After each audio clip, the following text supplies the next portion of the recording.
है।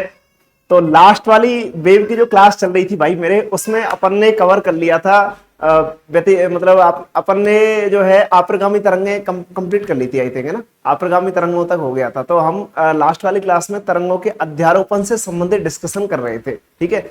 आज उसको आगे कंटिन्यू करेंगे। तो आप्रगामी तरंगों वाला डिस्कशन अपना कंप्लीट हो गया है। तो एक बार मैं फिर से आपको बता देता हूं, ठीक है। एक बार देखिए कि अपन कहां तक कंप्लीट कर लिए थे। अपन ने कंप्लीट कर लिया था तरंगों का अध्यारोपण चल रहा था अपना शायद, है ना, लास्ट वाली क्लास में। तो तरंगों का अध्यारोपण, तरंगों का अध्यारोपण। तो अध्यारोपण का परिणाम, अध्यारोपण के परिणाम जो आए थे वो चल रहे थे अध्यारोपण। तो अध्यारोपण के क्या क्या परिणाम आए थे, ठीक है। अध्यारोपण के जो रिजल्ट आए थे, अध्यारोपण के फलस्वरूप क्या क्या रिजल्ट आए थे वो हमने डिस्कस कर लिया था, ठीक है। तो अध्यारोपण के फलस्वरूप 3 रिजल्ट आए थे मेरे भाई। एक रिजल्ट आया था आप्रगामी तरंग, एक आया था विस्पंद, और एक आया था आपका व्यतिकरण, ठीक है। तो अध्यारोपण के परिणाम कितने आए थे? 3 तरंगों के अध्यारोपण के। एक पहला परिणाम क्या था? आप्रगामी तरंग, ठीक है। आप्रगामी आप्रगामी तरंग, आप्रगामी तरंग के बारे में अपना डिस्कशन हो गया था कंप्लीट। और दूसरा परिणाम था अपना व्यतिकरण, व्यतिकरण। तो यह आएगा व्यतिकरण। और तीसरा जो परिणाम मैंने आपको बताया था वो बताया था विस्पंद, ओके, विस्पंद, ठीक है। तो ये आप्रगामी तरंगों वाला जो था ना, स्टेशनरी वेव वाला जो था, वो अपना कंप्लीट हो गया था। और अपन व्यतिकरण और विस्पंद के बारे में आज चर्चा करेंगे। तो व्यतिकरण को क्या बोला जाता है? इसको बोला जाता है इंटरफेरेंस। तो ये होता है इंटरफेरेंस। तो इंटरफेरेंस। और ये विस्पंद जो होता है इसको बोला जाता है भाई मेरे बीड्स बोला जाता है इसको, बीड्स, ठीक है। और ये होता है अपना स्टेशनरी वेव्स, स्टेशनरी वेव्स। और स्टेशनरी वेव जो है वो अपना कंप्लीट कर लिया था पूरा, ठीक है। स्टेशनरी वेव के बारे में मैंने सब कुछ बता दिया था। तो जो विद्यार्थी इस वाली क्लास में सीधे आए हैं वो, उनसे रिक्वेस्ट यही है कि वो पीछे वाली क्लासों को जरूर देखें, ठीक है। तो मैंने 3 क्लास कवर करा रखी है पिछली वाली, जिनमें सबसे पहले तरंग का इंट्रोडक्शन कराया है, उसके बाद में तरंगों के वेगों के बारे में बताया है, ठीक है, जिसमें अनुप्रस्थ और अनुदैर्ध्य तरंगों का वेग क्या होता है, और आपका विद्युत चुम्बकीय तरंगों का वेग क्या होता है, ठीक है, ध्वनि तरंगों का वेग क्या होता है, किस किस पे वो डिपेंड करता है, वो सारी चीजें मैंने वहां पे बता रखी है, ठीक है।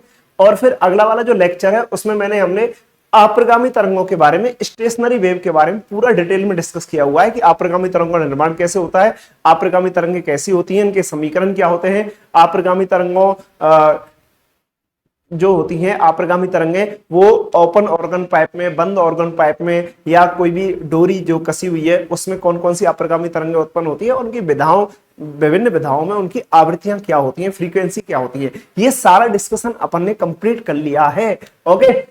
तो आज अपन स्टार्ट करने जा रहे हैं व्यतिकरण, और फिर अपन करेंगे विस्पंद। इन दोनों टॉपिकों को भी आज हवा हवाई कर देते हैं, इनको उड़ा देते हैं, ओके। चलिए, तो नेक्स्ट टॉपिक का नाम क्या है? व्यतिकरण के बारे में हम डिस्कस कर रहे हैं, ओके। देखिए भाई, सुनना मेरी बात गौर से और फिर बात करना किसी और से, ध्यान देना इधर। व्यतिकरण, इंटरफेरेंस। तो टॉपिक का नाम है व्यतिकरण, अंग्रेजी में बोला जाता है इसको इंटरफेरेंस, ठीक है। इंटरफेरेंस, इंटरफेरेंस किसका परिणाम है? तरंगों के अध्यारोपण का परिणाम है। अगर दो तरंगें आपस में अध्यारोपित होती हैं, दो तरंगें एक जगह पे अध्यारोपित होती हैं, तो किसका निर्माण होता है, क्या चीज बनती है वहां पे व्यतिकरण होता है, इंटरफेरेंस होता है। तो सुनना भाई, समझना। इंटरफेरेंस, सबसे पहली बात तो ये आती है कि इंटरफेरेंस जब यहां पे होगा, कहीं पर भी व्यतिकरण होगा, ठीक है, तो व्यतिकरण का मतलब क्या है? ये जो वर्ड है ना व्यतिकरण, इसका एक, अगर एक लाइन में मैं कहूं कि इसका व्यतिकरण का एक लाइन में अर्थ क्या है, वो पहले आपको बताता हूं, ठीक है। तो देखो, ये जो शब्द है व्यतिकरण, इसका एक लाइन में जो मीनिंग है, इसका जो एक लाइन में जो अर्थ है वो ये है कि ये व्यतिकरण जो होता है, ये होता है तीव्रता का पुनर्वितरण। सबसे पहली बात ये आती है, यह व्यतिकरण क्या है? तीव्रता का पुनर्वितरण प्रभाव, तीव्रता का पुनर्वितरण प्रभाव।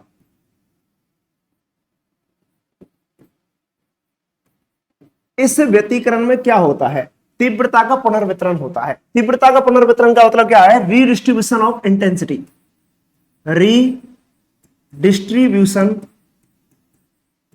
Redistribution of intensity. ये व्यतिकरण क्या चीज है, व्यतिकरण जो है वो रीडिस्ट्रीब्यूशन ऑफ इंटेंसिटी है, ठीक है। तो तीव्रता का पुनर्वितरण है। तो इसमें क्या होता है कि तीव्रता का पुनर्वितरण होता है, मतलब तीव्रता जैसे आ रही है, कहीं पर भी दो स्रोतों से तीव्रता आ रही है, तो वो कहीं पर तीव्रता मैक्सिमम प्राप्त होगी, कहीं पर मिनिमम प्राप्त होगी। तो इस तरीके से तीव्रता का क्या होता है, रीडिस्ट्रीब्यूशन होता है। यहां पर क्या होता है, तीव्रता का रीडिस्ट्रीब्यूशन होगा, लेकिन तीव्रता की कोई हानि नहीं होती है, तीव्रता की कोई हानि नहीं होती है। तो ये जरूर ध्यान रखना है कि तीव्रता की कोई हानि नहीं होती है। इसलिए ये जो अपना जो व्यतिकरण जो है वो ऊर्जा संरक्षण पर आधारित है, ठीक है। ऊर्जा संरक्षण क्यों बोल रहे हैं, क्योंकि तीव्रता जो होती है ना वो ऊर्जा से रिलेट होती है। तीव्रता का मतलब क्या होता है, इंटेंसिटी, और इंटेंसिटी को किससे लिखते हैं, आई से। आई बराबर क्या होता है, energy per unit time per unit area, इकाई समय में इकाई क्षेत्रफल से उत्सर्जित होने वाली ऊर्जा इंटेंसिटी कहलाती है। इसी को अपन तीव्रता कहते हैं। क्या कहते हैं, तीव्रता। तो ये जरूर आपको ध्यान रखना है, तीव्रता जो होती है वो इंटेंसिटी होती है, इसको आई से रिप्रेजेंट करते हैं, और आई बराबर होता है energy per unit time per unit area. यहाँ पे ई क्या है, ई जो है वो एनर्जी है, ई जो है वो ऊर्जा है, ऊर्जा मतलब एनर्जी। तो ये हो गया एनर्जी, और ये हो गया अपना समय, ये टाइम है, टाइम का मतलब है अपना समय, और ये जो है ना ये एरिया है, ये क्या है, एरिया। एरिया का मतलब हो गया क्षेत्रफल, ठीक है। तो इकाई समय में इकाई क्षेत्रफल से निकलने वाली ऊर्जा तीव्रता कहलाती है। ये नीचे टी लगा हुआ है मतलब इकाई समय, और नीचे एरिया लगा हुआ है तो इकाई क्षेत्रफल से उत्सर्जित होने वाली जो ऊर्जा होती है उसी को तीव्रता कहते हैं। ये इंटेंसिटी है। इंटेंसिटी का जो मात्रक होता है वो होता है वॉट पर मीटर स्क्वायर। क्या होता है, वॉट पर मीटर स्क्वायर। तो या फिर ऐसे कह सकते हो जूल पर सेकंड पर मीटर स्क्वायर, और जूल पर सेकंड को ही वॉट कहते हैं। तो इसका जो यूनिट होता है वो होता है वॉट पर मीटर स्क्वायर, राइट, ध्यान रखिएगा। तो अब देखो यहां पर हम क्या कह रहे हैं कि ये जो इंटरफेरेंस है ये क्या है, ये इंटरफेरेंस जो है ना ये तीव्रता का पुनर्वितरण का प्रभाव है। मतलब इस इंटरफेरेंस की जो घटना घटित होती है कहीं पर भी, वहां पर क्या होता है कि तीव्रता का पुनर्वितरण होता है। तीव्रता जो होती है वो रीडिस्ट्रीब्यूट हो जाती है, मतलब तीव्रता का पहले वितरण कोई अलग प्रकार का होगा और अब तीव्रता का वितरण कोई अलग प्रकार से हो जाता है। तो यही होता है पुनर्वितरण। तो पुनर्वितरण का मतलब होता है रीडिस्ट्रीब्यूशन। पहले तीव्रता किसी अलग टाइप में होगी, अलग फॉर्म में होगी, ठीक है, I1 और I2 के फॉर्म में होती है। फिर यहां पर क्या होता है, तीव्रता का पुनर्वितरण होता है तो तीव्रता कहीं पे मैक्सिमम मिलती है, कहीं पे मिनिमम मिलती है, कहीं पर अधिकतम मिलती है, कहीं पर न्यूनतम मिलती है। इसी घटना को हम व्यतिकरण कहते हैं। सही है, इसमें ये रहेगा। अब देखो कैसे होता है इसमें। अच्छा, एक बात और ये क्लियर हो गई भाई, यहां पे तीव्रता का पुनर्वितरण हो रहा है, मतलब तीव्रता की कोई हानि नहीं हो रही, ऊर्जा की कोई हानि नहीं हो रही। अब देखो तीव्रता किससे संबंधित है, ऊर्जा से संबंधित है, मतलब तीव्रता जहां तीव्रता किसके समानुपाती आ रही है, ऊर्जा की आ रही है। तो इसका मतलब ऊर्जा और तीव्रता एक दूसरे को रिलेट कर रही है। तो हम क्या करें, यहां पर ये जो यहां पे हो रहा है ना तीव्रता का पुनर्वितरण, मतलब यहां पर तीव्रता का रीडिस्ट्रीब्यूशन हो रहा है, लेकिन तीव्रता की कोई हानि नहीं हो रही, मतलब इंटेंसिटी कहीं खत्म नहीं हो रही, कहीं डैम्प नहीं हो रही, ठीक है, बेकार नहीं जा रही। ओके, तो यहां पर हम कहेंगे ऊर्जा का भी कोई हनन नहीं हो रहा है। तो ये हो जाएगा कि ये ऊर्जा संरक्षण पर आधारित है। ये जो घटना है ये किस पर आधारित है, ऊर्जा संरक्षण पर आधारित है। ये वाली जो घटना है ये ऊर्जा संरक्षण, ये जरूर ध्यान रखना है, ऊर्जा संरक्षण पर आधारित है। इंटरफेरेंस किस पे आधारित है, ऊर्जा संरक्षण पर आधारित है। It is based on energy conservation, it is based on energy conservation. ये जो फिनोमेना है, ये जो फिनोमेना है ये एनर्जी कंजर्वेशन पर आधारित है, ये जरूर ध्यान रखना है। डायरेक्ट क्वेश्चन यहां से आ जाता है कि बताइए इंटरफेरेंस जो है उसमें किसका संरक्षण होता है। तो इंटरफेरेंस में ऊर्जा का संरक्षण रहता है, ये एनर्जी संरक्षण पर या ऊर्जा के संरक्षण पर आधारित है। क्लियर है, एक बात जरूर ध्यान रखना है। अगली बात देखिए, समझिए, सोचिए, ये जो व्यतिकरण होता है ना, ये जो व्यतिकरण की जो घटना है ये क्या है, तरंग मतलब ऊर्जा के तरंग स्वरूप का परिणाम है, ठीक है, मतलब ये तरंगों की वजह से हो रहा है, तरंगों के अध्यारोपण का परिणाम है। अब ये तरंगों का अध्यारोपण का परिणाम है तो इसका मतलब ये जो है वो तरंग प्रकृति के लिए सुटेबल है, ये वाली घटना जो है। तो ये हम कह सकते हैं कि भाई ये जो व्यतिकरण है, ये व्यतिकरण जो होता है ये जितनी भी आपकी अनुप्रस्थ तरंगें हैं और आपकी अनुदैर्घ्य तरंग है, ये दोनों प्रकार की तरंगें जो है वो व्यतिकरण को प्रदर्शित करती हैं। तो व्यतिकरण ऐसी घटना है जो अनुप्रस्थ और अनुदैर्घ्य दोनों प्रकार की तरंगों के द्वारा व्यक्त किया जाता है या प्रदर्शित किया जाता है। ठीक है, तो व्यतिकरण जो होगा वो अनुप्रस्थ और अनुदैर्घ्य दोनों प्रकार की तरंगों के द्वारा प्रदर्शित किया जाता है। तो इसका मतलब ये हुआ कि अनुप्रस्थ तरंगें कौन सी होती हैं? ध्वनि। ध्वनि क्या है? अनुप्रस्थ तरंग है। जो अपनी जनरल लाइफ में ध्वनि सबसे बेस्ट एग्जांपल है अनुप्रस्थ अनुदैर्घ्य तरंग का। तो ध्वनि क्या है? अनुदैर्घ्य तरंग है, लॉन्गिट्यूडनल वेव है। और लाइट क्या है? लाइट जो है वो अनुप्रस्थ तरंग है या फिर आप कह सकते हो ट्रांसवर्स वेव है। ठीक है, तो आपको पता है ध्वनि और प्रकाश दोनों का ही व्यतिकरण संभव है।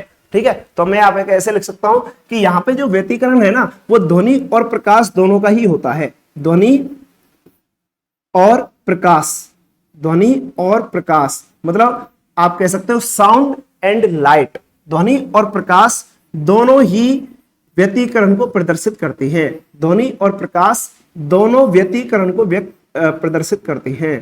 दोनों का व्यतिकरण हो सकता है। ठीक है, दोनों का व्यतिकरण होता है। तो आप ऐसे कह सकते हो sound and light, sound and light both so interference, दोनों में ही इंटरफेरेंस होता है। क्लियर है भाई? तो ये वाली बात क्लियर होनी चाहिए। तो इंटरफेरेंस कौन कौन सी तरंग, अगर आपसे पूछ लेता है बताइए क्या ध्वनि तरंगों का इंटरफेरेंस हो सकता है, आपका आंसर रहेगा यस हो सकता है। क्या प्रकाश तरंगों का इंटरफेरेंस हो सकता है? यस हो सकता है। आपसे पूछेगा बताइए अनुदैर्घ्य तरंगों का इंटरफेरेंस हो सकता है? यस हो सकता है। अनुप्रस्थ तरंगों का हो सकता है? हो सकता है। लेकिन एक बात जरूर ध्यान रखना, ध्रुवण ऐसी घटना है, ध्रुवण ध्रुवण ऐसी घटना है जो केवल और केवल प्रकाश तरंगों का ही होता है या अनुप्रस्थ तरंगों का ही होता है। ध्रुवण की घटना ध्वनि तरंगों के लिए लागू नहीं होती। ये वाली बात भी मैंने पहले लिखा रखी है, सेकंड लेक्चर में जाके देखना। क्लियर है? तो ध्वनि और प्रकाश दोनों का ही व्यतिकरण संभव है, दोनों ही व्यतिकरण को प्रदर्शित करती हैं। ये क्लियर हो जाना चाहिए। ओके ओके भाई, तो ध्वनि और प्रकाश दोनों ही व्यतिकरण को प्रदर्शित करते हैं, दोनों का ही व्यतिकरण पॉसिबल है। ये ऊर्जा संरक्षण पर आधारित है, ये तीव्रता का पुनर्वितरण है, इसमें एनर्जी का रीडिस्ट्रीब्यूशन होता है, एनर्जी की कोई हानि नहीं होती है, ऊर्जा की कोई हानि नहीं होती है। कहीं पर तीव्रता ज्यादा मिलेगी, कहीं पर कम मिलेगी, इसी प्रभाव को व्यतिकरण कहते हैं। क्लियर है? और तीव्रता का मतलब होता है energy per unit time per unit area. Alright, okay, तो व्यतिकरण की कहानी यहां पर खत्म हो गई है। आगे बात करते हैं। देखिए व्यतिकरण में होता क्या है, व्यतिकरण होता कैसे है, व्यतिकरण फॉर्म कैसे होता है, वो वाली बात करते हैं। देखो इसमें क्या रहेगा, व्यतिकरण होने के लिए सबसे पहली बात जरूरी क्या है, इंटरफेरेंस अगर कहीं पर भी होना है,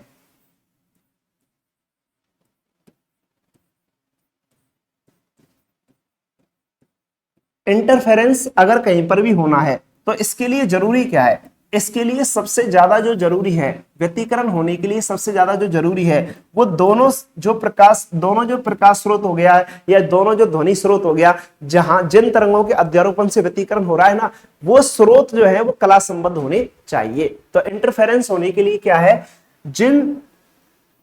इंटरफेरेंस होने के लिए आवश्यक शर्त क्या है, इंटरफेरेंस ऐसे लिख सकते हैं, इंटरफेरेंस के लिए आवश्यक शर्त क्या है, इंटरफेरेंस के लिए रिक्वायर्ड कंडीशन, आवश्यक शर्त क्या है, इंटरफेरेंस के लिए आवश्यक शर्त क्या है, रिक्वायर्ड कंडीशन क्या है, नेसेसरी कंडीशन क्या है। तो इसके लिए जो नेसेसरी कंडीशन है वो ये है कि इसमें दोनों ध्वनि स्रोत या प्रकाश स्रोत, जो दोनों स्रोत हैं जिनसे तरंगे निकल रही हैं, वो दोनों स्रोत जो हैं वो कला संबद्ध होने चाहिए। तो आवश्यक शर्त क्या है, इसमें दोनों स्रोत कला संबद्ध होने चाहिए, कला संबद्ध होने चाहिए, कला संबद्ध होने चाहिए।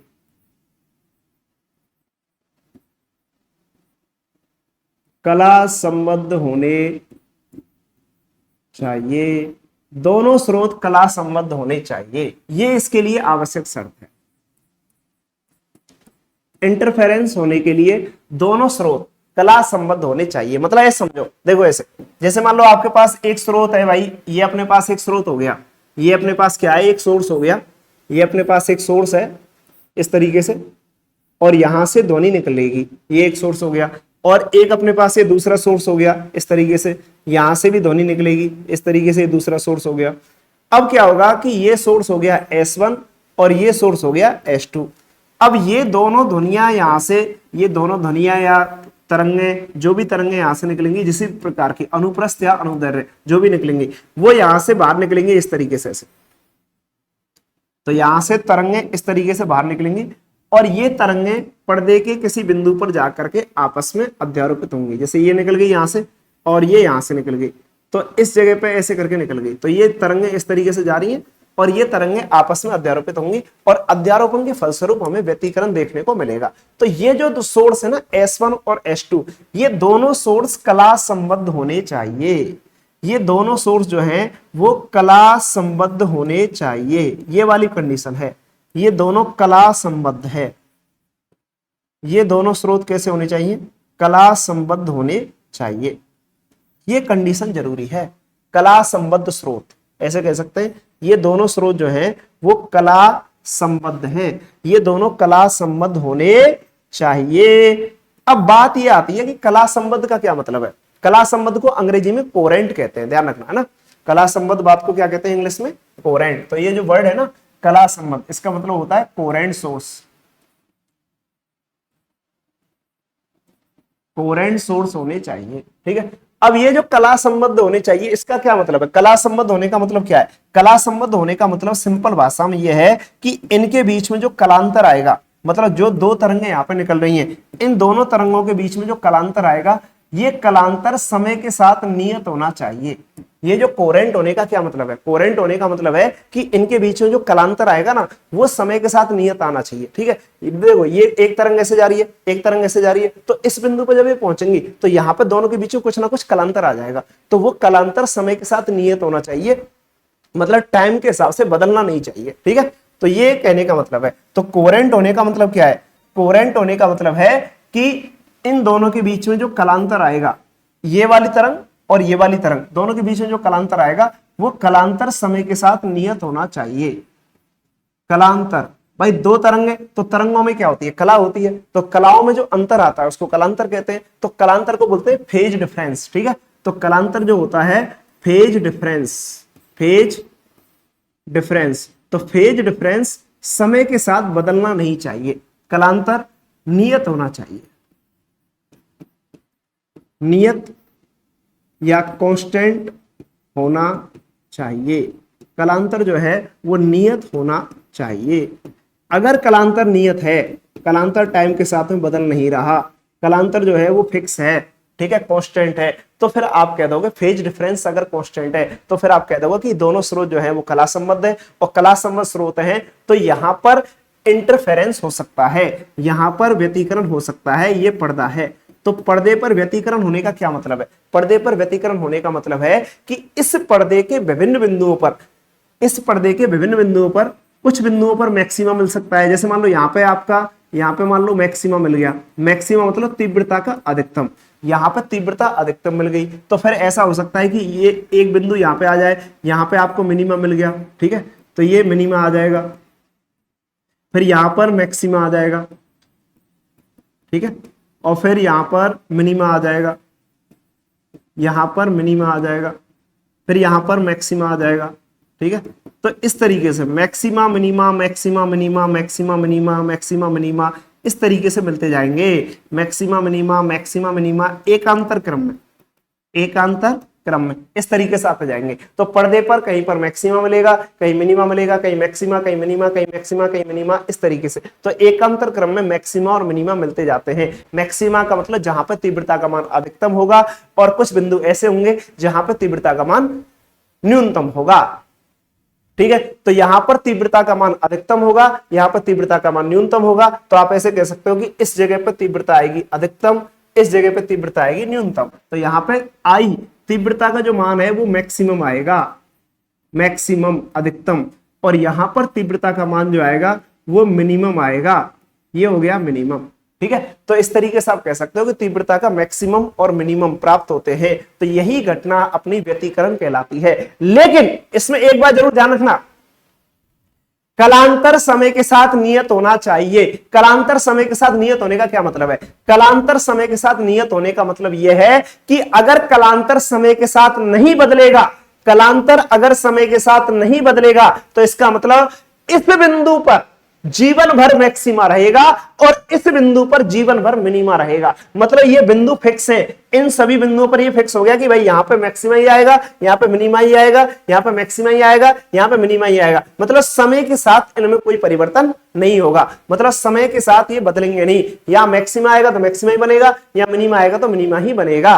क्लियर है? तो ये होता है इंटरफेरेंस। तो इंटरफेरेंस के लिए आवश्यक शर्त क्या है कि दोनों स्रोत S1 और S2, दो स्रोतों से निकलने वाली तरंगें आपस में अध्यारोपित होती हैं, तो इंटरफेरेंस होता है। इंटरफेरेंस होने के लिए दोनों स्रोत आपस में कला संबंध होने चाहिए, बोथ शुड बी कोहेरेंट। ठीक है, both source should be coherent, और कला संबंध होने चाहिए। और कला संबंध होने का मतलब है कि कलांतर समय के साथ नियत होता है, कलांतर समय के साथ बदलता नहीं है। और इंटरफेरेंस में क्या क्या देखने को मिलते हैं? तीव्रता का मैक्सिमम और तीव्रता का मिनिमम, कहीं पर तीव्रता अधिकतम, कहीं पर तीव्रता न्यूनतम प्राप्त होती है। तो अधिकतम न्यूनतम जो तीव्रता प्राप्त होती है, इनका एक पैटर्न मिलता है, और उसको ही हम व्यतिकरण प्रतिरूप कहते हैं।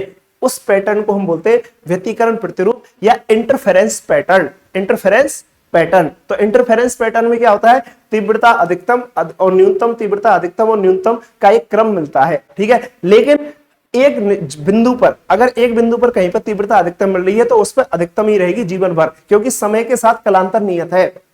कलांतर अगर नहीं बदल रहा है तो तीव्रता भी नहीं बदलेगी। ओके जी, क्लियर है? तो ये होता है, तो ये इंटरफेरेंस हो गया।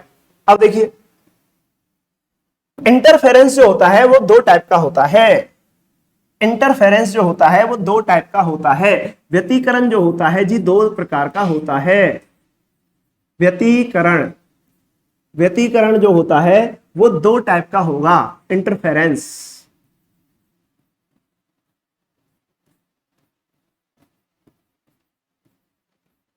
इंटरफेरेंस जो दो प्रकार का होता है, तो कौन कौन सा होता है उसके बारे में हम चर्चा कर लेते हैं। देखिए,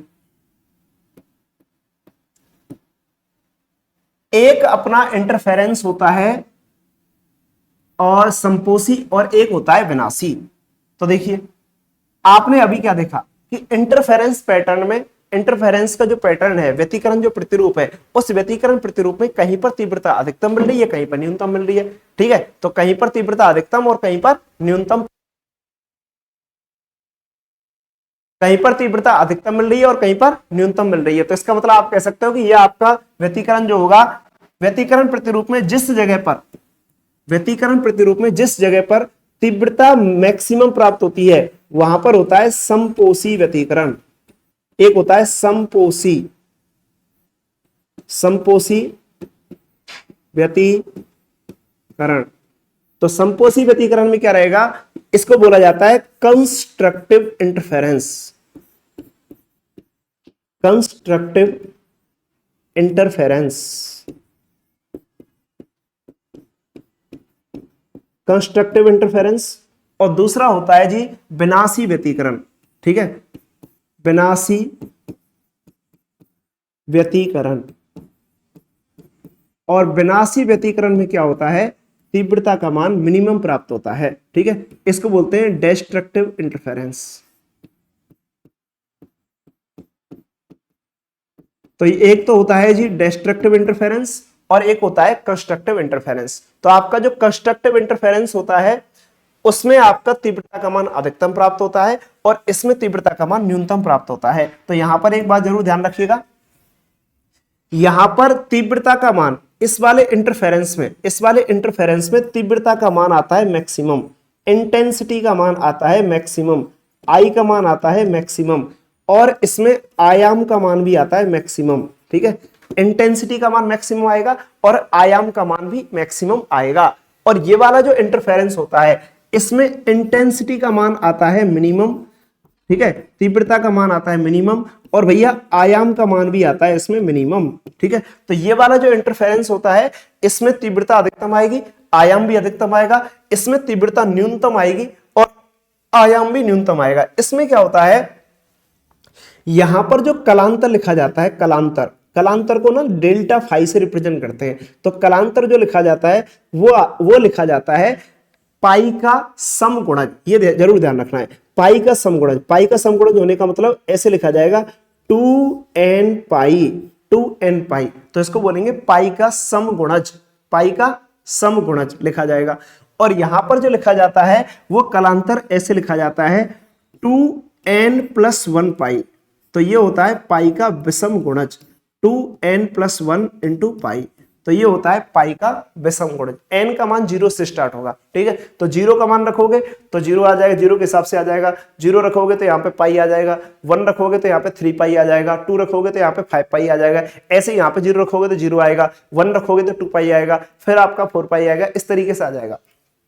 तो यहां पर जो कलांतर होता है वो पाई का समगुणज होता है, यहां पर कलांतर जो होता है वो पाई का विषम गुणज आता है। इसमें एक बात और ध्यान रखनी है, यहाँ पे एक शब्द और आता है पथांतर। पथांतर को डेल्टा एक्स से रिप्रेजेंट करते हैं, और पथांतर जो आता है वो लैम्बडा का पूर्ण गुणज आता है, एन लैम्बडा, और लैम्बडा जो होती है वो तरंग दैर्ध्य होती है। और यहां पर मेरे भाई जो पथांतर आता है डेल्टा एक्स, डेल्टा एक्स का मान जो आता है वो λ/2 का विषम गुणज आता है, 2n+1 और इंटू में आएगा λ/2, तो ये λ/2 का विषम गुणज आता है। इतना ही अंतर है विनाशी और संपोषी व्यतिकरण में। ठीक है, तो देखो यहां पर क्या क्या बातें याद रखनी है, बस इतनी सी बातें आप याद रख लो, काम खत्म। ठीक है, संपोषी व्यतिकरण की घटना में तीव्रता का मान मैक्सिमम, आयाम का मान भी मैक्सिमम, मतलब तीव्रता अधिकतम प्राप्त होगी। अगर प्रकाश है तो उजाला होगा, और अगर ध्वनि है तो तीव्रता ज्यादा होगी, मतलब ज्यादा उच्च तीव्रता की, अधिकतम लाउड वाली, अधिक लाउड वाली, मतलब अधिक शोर वाली ध्वनि आपको सुनाई देगी। अब देखो यहां पर जो कलांतर होता है इसको बोलते हैं कलांतर। कलांतर जो होता है वो पाई का समगुणज होता है। कलांतर जो होगा वो क्या होगा, पाई का समगुणज। अब कलांतर पाई का समगुणज होगा, ठीक है।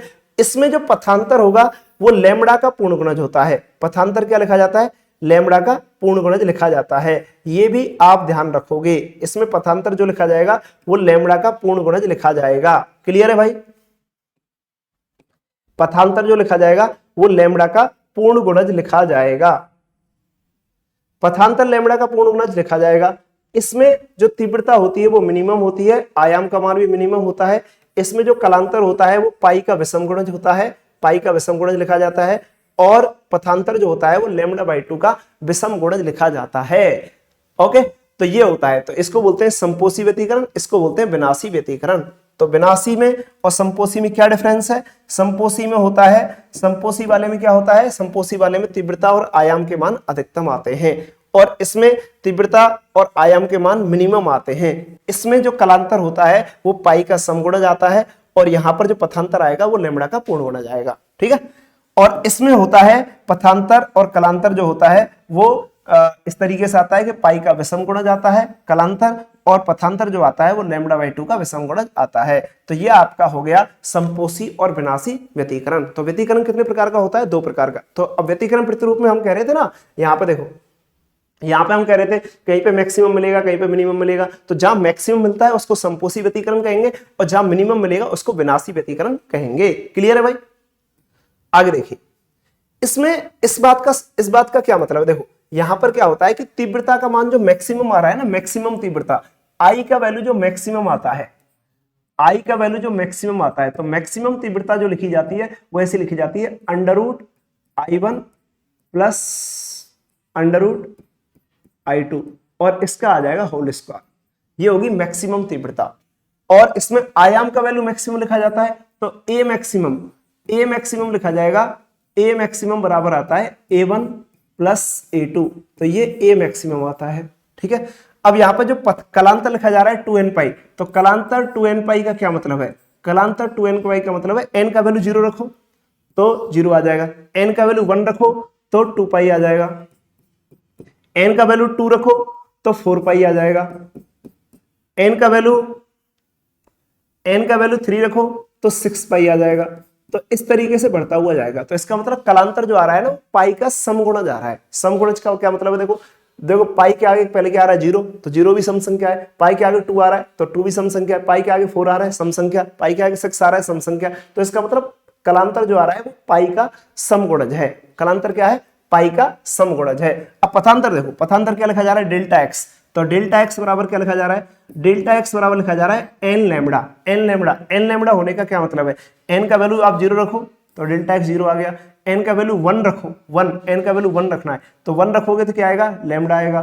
2 रखोगे तो क्या आएगा, 2 लैम्बडा आएगा। 3 रखोगे तो क्या आएगा, 3 लैम्बडा आएगा। तो इस तरीके से आता हुआ चला जाएगा। तो इसका मतलब जो आपका पथांतर है वो लैम्बडा का पूर्ण गुणज होता है। तो जब जब ये पथांतर मिल जाए तब तब आई मैक्सिमम आएगा। जब जब ये कलांतर मिल जाए 2 पाई 4 पाई 6 पाई तो आई मैक्सिमम आएगा, ए मैक्सिमम आएगा। और ए मैक्सिमम का मतलब क्या है, a1 प्लस a2।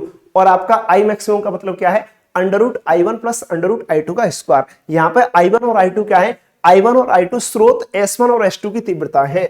यहाँ पर देखो ये जो स्रोत है ना S1, S1 से जो तरंग निकल रही है इसकी तीव्रता आएगी I1, और S2 से जो तरंग निकल रही है इसकी तीव्रता आएगी I2। जब ये यहाँ पे अध्यारोपण होगा तो यहाँ पर मिलेगा I मैक्सिमम, यहाँ पे मिलेगा I मिनिमम। ठीक है, तो यहाँ पे जो I मैक्सिमम और I मिनिमम आ रहा है वो क्या है, तो I मैक्सिमम बराबर लिखा जाएगा स्रोत S1 से निकलने वाली तरंग की तीव्रता अंडर रूट I1 और S2 से निकलने वाली तीव्रता I2, उसका अंडर रूट लेकर के और under root I1 plus under root I2 का होल स्क्वायर कर लो, राइट। तो ये आएगा I मैक्सिमम। और A मैक्सिमम क्या आएगा, पहली तरंग का आयाम A1 होगा और दूसरी तरंग का आयाम A2 होगा, तो A1 प्लस A2 आ जाएगा। अब यहां पे क्या होगा, देखो विनाशी में, विनाशी में क्या रहेगा, विनाशी में आपको ध्यान रखना है, विनाशी में क्या होता है, विनाशी में तीव्रता का मान मिनिमम आएगा। मिनिमम होने का मतलब क्या है, आई मिनिमम, आई का वैल्यू मिनिमम आएगा। तो आई मिनिमम क्या लिखा जाएगा, मिनिमम का मतलब होता है माइनस कर दो, तो ये हो जाएगा अंडर रूट I1 माइनस में अंडर रूट I2 और इसका हो जाएगा होल स्क्वायर। तो ये हो जाएगा अंडर रूट I1 और माइनस का अंडर रूट I2 और इसका क्या हो जाएगा भाई, होल स्क्वायर हो जाएगा। यहाँ पर ए मिनिमम का जो वैल्यू आएगा, ए मिनिमम बराबर क्या आएगा, A1 माइनस A2 आ जाएगा। यहाँ पर ये जो डेल्टा फाई लिखा जा रहा है ना, डेल्टा फाई मतलब कलांतर। तो कलांतर क्या आ रहा है, देखो विषम गुणज आ रहा है। विषम का मतलब क्या है, एन का वैल्यू 0 रखोगे ना, 0, तो एन का वैल्यू 0 रखो तो ये पाई बचेगा खाली। एन का वैल्यू 1 रखो तो 2 और 1 3, 3 पाई हो जाएगा। एन का वैल्यू 2 रखो तो 5 पाई हो जाएगा। एन का वैल्यू 3 रखो तो 7 पाई हो जाएगा। तो ये इस तरीके से आएगा पाई का विषम गुणज। पाई का विषम गुणज का मतलब क्या हो गया कि पहले पाई आएगा, पाई में 1 का गुणा करोगे तो विषम संख्या, पाई में फिर 3 का गुणा करो 3 पाई, फिर क्या आएगा 5 पाई, फिर क्या आएगा 7 पाई, इस तरीके से आ जाएगा। तो इसमें कलांतर पाई का विषम गुणज आएगा। अब कॉमा लगाने का क्या मतलब, इनमें से कोई सा भी एक आ सकता है, या तो पाई आ सकता है, या 3 पाई आ सकता है, या 5 पाई आ सकता है, या 7 पाई आ सकता है।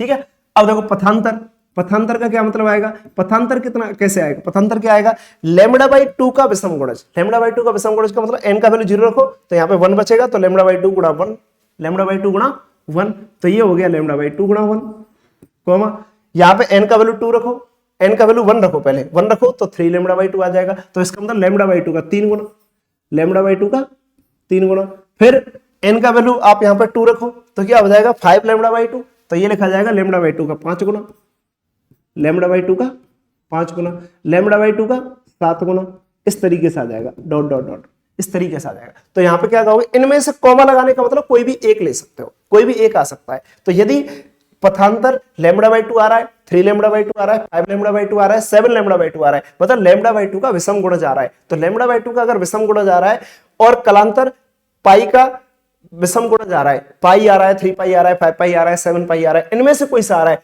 तो फिर उस वाले केस में आई का वैल्यू मिनिमम आएगा। और आई का मिनिमम वैल्यू क्या लिखा जाएगा, under root I1 minus under root I2 का होल स्क्वायर लिखा जाएगा। और ए मिनिमम क्या लिखा जाएगा, A1 माइनस A2 लिखा जाएगा। क्लियर है। तो विनाशी व्यतिकरण में आई मिनिमम प्राप्त होता है और संपोषी व्यतिकरण में आई मैक्सिमम प्राप्त होता है। तो आई मैक्सिमम आई मिनिमम का यह मतलब है। ठीक है, और यहां पर यह जरूर ध्यान रखना, इसका मतलब क्या है, ये जो वर्ड लिखा हुआ है ना 2n प्लस 1 पाई, इसका मतलब है पाई का विषम गुणज। इसका मतलब क्या है, इसका मतलब है पाई का विषम गुणज। यहां मैं लिख देता हूं, यहां पे है ना, इसका मतलब है पाई का विषम गुणज। तो ये आ रहा है पाई का विषम गुणज। तो पाई का विषम गुणज आ रहा है, इसको इंग्लिश में बोलेंगे odd multiple of pi, odd multiple of pi, ठीक है। और ये क्या आ रहा है, ये क्या आ रहा है, ये तो ये हो गया पाई का विषम गुणज, और ये क्या आएगा, ये आएगा लैम्बडा बाई 2 का विषम गुणज, ये आएगा लैम्बडा बाई 2 का विषम गुणज, odd multiple of lambda by 2, odd multiple of lambda by 2। तो लैम्बडा बाई 2 का विषम गुणज, विषम गुणज का मतलब होता है ऑड मल्टीपल, ठीक है। और यहां पर ये क्या आ रहा है, ये जो आ रहा है ना, ये डेल्टा फाई जो आ रहा है वो 2n प्लस 1 पाई आ रहा है, 2n प्लस 1 पाई का 2n पाई आ रहा है। 2n पाई का क्या मतलब है, पाई का सम गुणज, even multiple of pi, even multiple of pi, pi का सम गुणज। और यहां पे ये जो n लैम्बडा आ रहा है, n लैम्बडा का मतलब लैम्बडा में पूर्ण संख्या का गुणा हो रहा है, तो ये हो रहा है लैम्बडा का पूर्ण गुणज, इसको बोला जाएगा integer multiple of lambda, lambda का पूर्ण गुणज, लैम्बडा का पूर्ण गुणज आ रहा है। तो पूर्ण गुणज का क्या मतलब हो गया, पूर्ण गुणज का मतलब हो गया, पूर्ण गुणज का मतलब हो गया इंग्लिश में बोले तो integer multiple of lambda, integer multiple of lambda, क्योंकि जो पूर्ण संख्या होती है उनको इंटीजर बोला जाता है, पूर्णांक, ठीक है, पूर्णांक आएगा, ठीक है। तो ये हो जाएगा पूर्ण गुणज या इंटीजर मल्टीपल ऑफ लैम्बडा, इस तरीके से आएगा। क्लियर है भाई, ये आ जाएगा। अच्छा, ये प्लस और माइनस के भी आ सकते हैं, जैसे ये प्लस के लिख दिए मैंने, ऐसे माइनस के भी लिखे जा सकते हैं। 0 आ गया, प्लस 2 पाई भी आएगा, माइनस 2 पाई भी चलेगा, प्लस 4 पाई आएगा, माइनस 4 पाई आ सकता है, प्लस 6 पाई आ गया, माइनस 6 पाई भी आ सकता है। तो ये प्लस माइनस के दोनों आते हैं, इसलिए यहाँ पे लिखा जाएगा, ठीक है, पूर्ण गुणज। यहाँ पे जो सम गुणज है ये भी आपका पूर्णांक ही है, ठीक है। तो ये प्लस माइनस ऐसे आ सकता है, plus minus lambda, plus minus 2 lambda, plus minus 3 lambda, इस तरीके से, ठीक है। तो ज्यादा वो लिखने से क्या है, थोड़ा सा कंफ्यूजन हो जाएगा, इसलिए हमने नहीं लिखा है। लेकिन ध्यान रखना, प्लस और माइनस दोनों टाइप के आ सकते हैं। ऑलराइट, तो ये इसमें चलेगा और ये इसमें चलेगा। तो ये आपको रिजल्ट याद रखने हैं। तो ये आपका इंटरफेरेंस के प्रकार खत्म हो गए। अब देखिए, इस पे अगर कोई भी क्वेश्चन बनेगा तो क्वेश्चन किस तरीके से बनेगा, इसमें क्या होता है, कोई भी क्वेश्चन अगर इस तरीके बनता है, जैसे कि आपका लैब असिस्टेंट के एग्जाम में 2016 में एक क्वेश्चन आया था,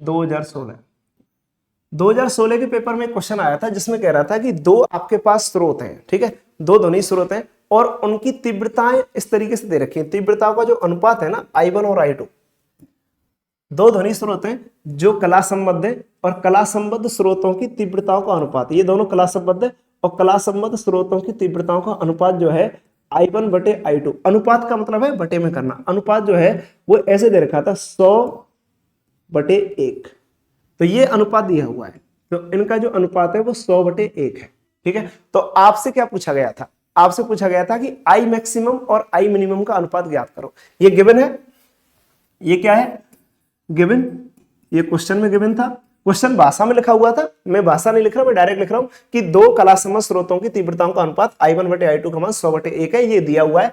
तो क्वेश्चन में पूछा गया था I मैक्सिमम बटे I मिनिमम, I मैक्सिमम अधिकतम तीव्रता और न्यूनतम तीव्रता का अनुपात ज्ञात करो। अनुपात, देखो एक बात जरूर ध्यान रखना बेटा, पेपर में क्वेश्चन I मिनिमम बटे I मैक्सिमम भी पूछ सकता है, तो आपको सतर्क रहना है। तो आपसे पूछा गया है I मैक्सिमम अधिकतम तीव्रता और न्यूनतम तीव्रता का अनुपात आपको ज्ञात करना है, तो ये वाला अनुपात आपको निकालना है। क्लियर है, ये सवाल पूछा गया। तो इस सवाल को झटके में कर सकते हैं, पहले मैं इसका कॉन्सेप्ट बता देता हूं, फिर आपको फॉर्मूला कैसे लगाना है वो ध्यान रखना है। देखो, तो इस सवाल का जो कॉन्सेप्ट है, कॉन्सेप्ट अगर आप इसमें लगाओगे तो इसमें क्या कॉन्सेप्ट लगा दोगे, कॉन्सेप्ट इसमें वही लगा दोगे सर, I मैक्सिमम का फॉर्मूला अभी आपने बताया, I मिनिमम का फॉर्मूला आपने बताया और डायरेक्ट लगा दो तो आंसर आ जाएगा, ठीक है। तो बताइए कॉन्सेप्ट क्या लग जाएगा इसमें, कॉन्सेप्ट ये लग जाएगा जो यहाँ पे बता रखा है। देखो, I मैक्सिमम का फॉर्मूला क्या बताया हमने, I मैक्सिमम होता है सब √I1 प्लस √I2 का होल स्क्वायर हो गया, ठीक है। और I मिनिमम क्या होता है सब √I1 माइनस √I2 का होल स्क्वायर हो गया, तो अनुपात कर लो, आंसर आ जाएगा बस। तो बताइए क्या आएगा, तो यहाँ पे जी ये आ जाएगा I मैक्सिमम बटे में क्या बताया साहब I मिनिमम, लो लगा दिया, ये लग गया, बराबर क्या आ जाएगा, बराबर ये आ जाएगा √I1 प्लस में √I2, इसका हो गया साहब होल स्क्वायर, और बटे में क्या हो गया, बटे में हो गया √I1 माइनस में √I2, और इसका हो गया सब होल स्क्वायर। तो ये कॉन्सेप्ट अपना लग जाएगा। तो ये फॉर्मूला आप लगा सकते हो, लेकिन यहाँ पे क्या है, फिर आपको एक्स वगैरह मानना पड़ेगा। तो इस फॉर्मूले को थोड़ा मॉडिफाइड कर लेते हैं, जो हम डायरेक्ट यूज करेंगे। ठीक है, तो फॉर्मूले को थोड़ा मॉडिफाइड करके अगर हम लिखें तो इसको ऐसे लिखा जा सकता है, ये हो जाएगा आई मैक्सिमम बटे में आई मिनिमम। हम क्या करते हैं, इसमें ऊपर वाले व नीचे वाले अंश और हर, न्यूमरेटर और डिनोमिनेटर दोनों में अंडर रूट आई टू का डिवाइड कर लेते हैं। अंडर रूट आई टू का अगर डिवाइड करेंगे इसी के अंदर ब्रैकेट के अंदर, तो ये ऐसे लिखा जा सकता है अंडर रूट, और ये हो जाएगा I1 बटे में I2, और यहां पे आ जाएगा +1।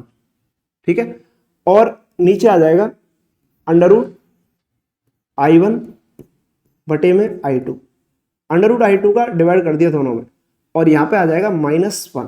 ठीक है, और इसका पूरे का हो जाएगा होल स्क्वायर, इस पूरे का हो जाएगा होल स्क्वायर। तो इस तरीके से अपने पास एक फॉर्मूला रेडी हो गया। तो ये वाला फॉर्मूला आप रेडी कर लिए, इस वाले फॉर्मूले का आप यूज कर लोगे। ठीक है, अंडर रूट I1 बटे अंडर रूट I2 +1 का होल स्क्वायर बटे में क्या आ जाएगा, अंडर रूट I1 बटे अंडर रूट I2 -1 का होल स्क्वायर। तो जब भी आई मैक्सिमम और आई मिनिमम का सवाल पूछता है और जिसमें I1 और I2 का अनुपात दे रखा है, तो आप ये लगा दो सीधा। ठीक है, तो अब देखो, अब इस सवाल से अब हम इस कॉन्सेप्ट से इस क्वेश्चन का सॉल्यूशन करते हैं। ठीक है, तो अब बताइए, अब तो आप झटके में खुद ही कर दोगे, आप खुद भी कर सकते हो। ये तो सब बड़ा ही आसान तरीका है, आपने जो बता दिया, इससे हम सवाल को बहुत झटके में कर सकते हैं। ठीक है, तो एक झटके में आपका सवाल का आंसर जो है वो हो जाएगा 100। ठीक है, तो बताइए आपसे क्या पूछा है, आई मैक्सिमम आई मिनिमम का अनुपात पूछा है साहब। तो सॉल्यूशन क्या आ गया, सॉल्यूशन सर ये आ गया, लो ये रख लो अपना सॉल्यूशन। सॉल्यूशन, तो सॉल्यूशन क्या आ जाएगा, ये निकालेंगे साहब, आई मैक्सिमम बटे आई मिनिमम बराबर क्या आएगा, देखो अंडर रूट I1 बटे I2। तो इसका I1 बटे I2 दे रखा है, इसका सीधा अंडर रूट ले लो, तो ये हो जाएगा अंडर रूट 100 बटे 1 + 1, और बटे में क्या आएगा अंडर रूट, ये हो जाएगा सब 100 बटे 1 और ये -1। ठीक है, और इसका हो जाएगा होल स्क्वायर, ये आ जाएगा। अब साहब अंडर रूट 100 कितना होता है, 10 + 1 का होल स्क्वायर, 10 - 1 का होल स्क्वायर। तो आंसर आ चुका है। तो आंसर तो एक लाइन में आ गया। ये तो मैंने पूरा कॉन्सेप्ट आपको समझाया है कि भाई ऐसे करना है। ठीक है, अब आपके भेजे में बैठ गया कि भाई ये लगाना है, लो हो गया। तो इसका आंसर सॉल्व करोगे तो ये हो जाएगा 10 + 1, और बटे में क्या हो जाएगा सब 10 - 1, और इसका क्या करना है, होल स्क्वायर करना है। तो 10 + 1 क्या होता है साहब, 11 होता है। 11 का होल स्क्वायर कितना होता है, 121। तो ये हो जाएगा 11 का स्क्वायर, तो ये लिखा जाएगा 121, और बटे में सब 10 - 1 क्या होता है, 9 होता है। और 9 का होल स्क्वायर क्या लिखा जाएगा, 81 लिखा जाएगा, 9 9 81। तो ये आपका आंसर आ जाएगा। तो 121 बटे में 81, तो ये आपका आंसर आ चुका है। क्लियर है भाई। तो इस तरीके से कोई क्वेश्चन आ जाता है जिसमें आपसे पूछता है आई मैक्सिमम और आई मिनिमम का अनुपात क्या होगा, तो वो आप निकाल सकते हो यहां से। चलेगा जी, ठीक है जी, क्लियर है, ओके ऑलराइट। अब देखिए एक क्वेश्चन और देते हैं, इसमें आपको और भी चीजें पूछी जा सकती हैं। जैसे मान लो आपको दे दिया, चलो एक क्वेश्चन और देते हैं, ठीक है, और उसका सॉल्यूशन आप लोग खुद कर लेना। ठीक है, बताइए अगर आपको दे दिया कि सब I1 और I2, I1 और I2 का जो अनुपात है, ठीक है, और वो आपको दे दिया 81/25, ये दे रखा है। I1 और I2 का अनुपात 81/25 है, और आपसे पूछा जा रहा है तो आई मैक्सिमम ये गिवन है, ये दिया हुआ है, तो आपको क्या निकालना है, आई मैक्सिमम बटे आई मिनिमम। आई मैक्सिमम बटे आई मिनिमम का मान क्या आएगा, तो आई मैक्सिमम बटे आई मिनिमम का मान आपको ज्ञात करना है, ये आपका सवाल है। ठीक है, तो इसका सॉल्यूशन आप निकाल सकते हो बड़ी आसानी से।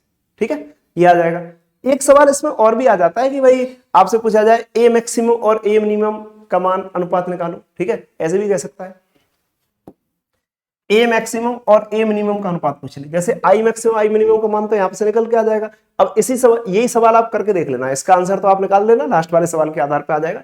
अब आपको अगर मान लो इसी में पूछ लेता है, जैसे मान लो क्वेश्चन इसी तरीके से दे दिया, क्वेश्चन ऐसे ही दे दिया, एक क्वेश्चन इस तरीके दे दिया, जैसे मान लो आपको दे दिया कि साहब I1 बटे I2, I1 बटे I2 का मान जो दे रखा है वो 100 बटे में 1 दे रखा है, और आपसे कह रहा है गिवन है ये गिवन है, तो आपको क्या निकालना है, तो ए मैक्सिमम आयाम के अधिकतम मान और ए मिनिमम, इसका अनुपात आप बताइए क्या आएगा।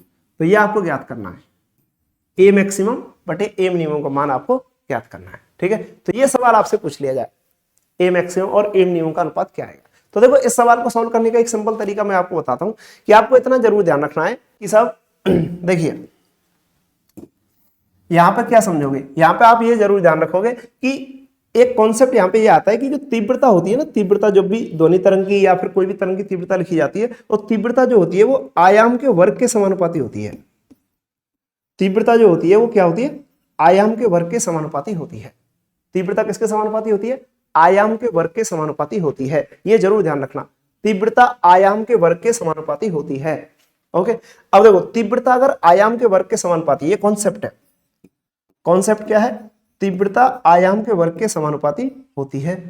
अगर ऐसे है तो फिर आप क्या कह सकते हो, आप यहां पे कह सकते हो कि साहब तीव्रता अगर आयाम के वर्ग के समानुपाती है, तीव्रता अगर आयाम के वर्ग के समानुपाती है, तो आप यहां से I1 का मान निकाल लो।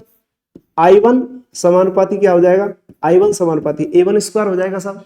इसी प्रकार I2 समानुपाती क्या हो जाएगा, I2 समानुपाती A2 स्क्वायर हो जाएगा। वेरी गुड, ये हो गया। अब साहब इन दोनों का अनुपात का अगर करें तो इन दोनों का साहब अनुपात कर लो। अगर इन दोनों का आप अनुपात करोगे तो क्या मिल जाएगा, I1 बटे I2। अब जब अनुपात करेंगे तो समानुपाती का साइन बराबर में बदल जाएगा, तो यहाँ पे क्या आएगा, यहाँ पे आ जाएगा साहब A1 बटे A2 का स्क्वायर, ये आ जाएगा A1 बटे A2 का स्क्वायर। तो I1 बटे I2 बराबर A1 बटे A2 का स्क्वायर हो गया। तो यहां से ये क्लियर हो गया कि सब A1 बटे A2 क्या आ गया, A1 बटे में A2, A1 बटे A2 क्या आ जाएगा, A1 बटे A2 आ जाएगा अंडर रूट I1 बटे I2, अंडर रूट I1 बटे I2। ये वाली बात आपकी क्लियर होनी चाहिए। ठीक है, तो ये कॉन्सेप्ट भी आप ध्यान रखोगे कि A1 बटे A2 बराबर क्या लिखा जाए। देखो इसमें कुछ कोई ऐसे कोई अलग से कोई नई चीज नहीं है, कोई रॉकेट साइंस नहीं है, केवल एक अनुपात वगैरह कैसे करते हैं वो मैं आपको बता रहा हूं, जिससे कि आपके सवाल करना थोड़ा आसान हो जाए। ठीक है, तो ये रहेगा। तो देखो I समानुपाती किसके होगा, ए स्क्वायर के हो जाएगा। तो I1 बटे I2 बराबर क्या आ जाएगा, अंडर रूट I1 बटे I2। तो इसका मतलब ये हो गया कि I1 बटे I2 का मान अगर आपको दे रखा है 81 बटे 25, अगर आप इसका अंडर रूट ले लोगे, अगर आप इसका अंडर रूट ले लोगे तो फिर आपको A1 बटे A2 का मान मिल जाएगा, A1 बटे A2 का मान मिल जाएगा। क्लियर है, तो देखो ये आपका A1 बटे A2 का मान आ जाएगा। ठीक है, तो अगर ऐसा कोई क्वेश्चन आ जाता है तो इसमें आप ये जरूर ध्यान रखोगे कि I1 बटे I2 दे रखा है, तो वहां से आप A1 बटे A2 भी निकाल सकते हो। ओके जी, क्लियर है। ठीक है, अब देखो अगर आपको A मैक्सिमम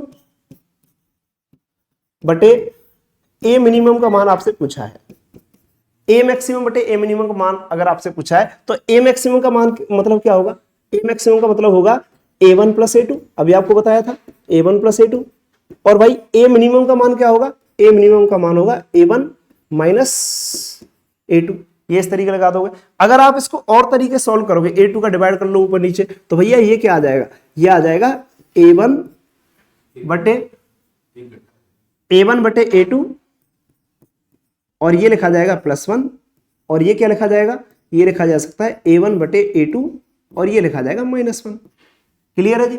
अब देखिए आपको I1 बटे I2 का मान दे रखा है, तो आपको पता लग गया कि A1 बटे A2 ये क्या लिख दोगे, अंडर रूट I1 बटे I2। ये डेरिवेशन मैं आपको बता रहा हूं समझाने के लिए। ठीक है, ये जरूर ध्यान रखना, आपको डायरेक्ट यूज करना है।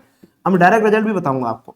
A1 बटे A2 की जगह क्या लिखोगे, अंडर रूट I1 बटे I2, तो ये हो जाएगा अंडर रूट I1 बटे में I2। ठीक है जी, तो ये क्या आ जाएगा, यहां पर अंडर रूट I1 बटे I2 +1, और बटे में क्या आएगा, अंडर रूट I1 बटे I2 -1। ठीक है जी। अब इस सवाल को आप सॉल्व कर लो, तो ये अंडर रूट I1 बटे I2 निकालोगे तो यहां से क्या आ जाएगा, अंडर रूट 100।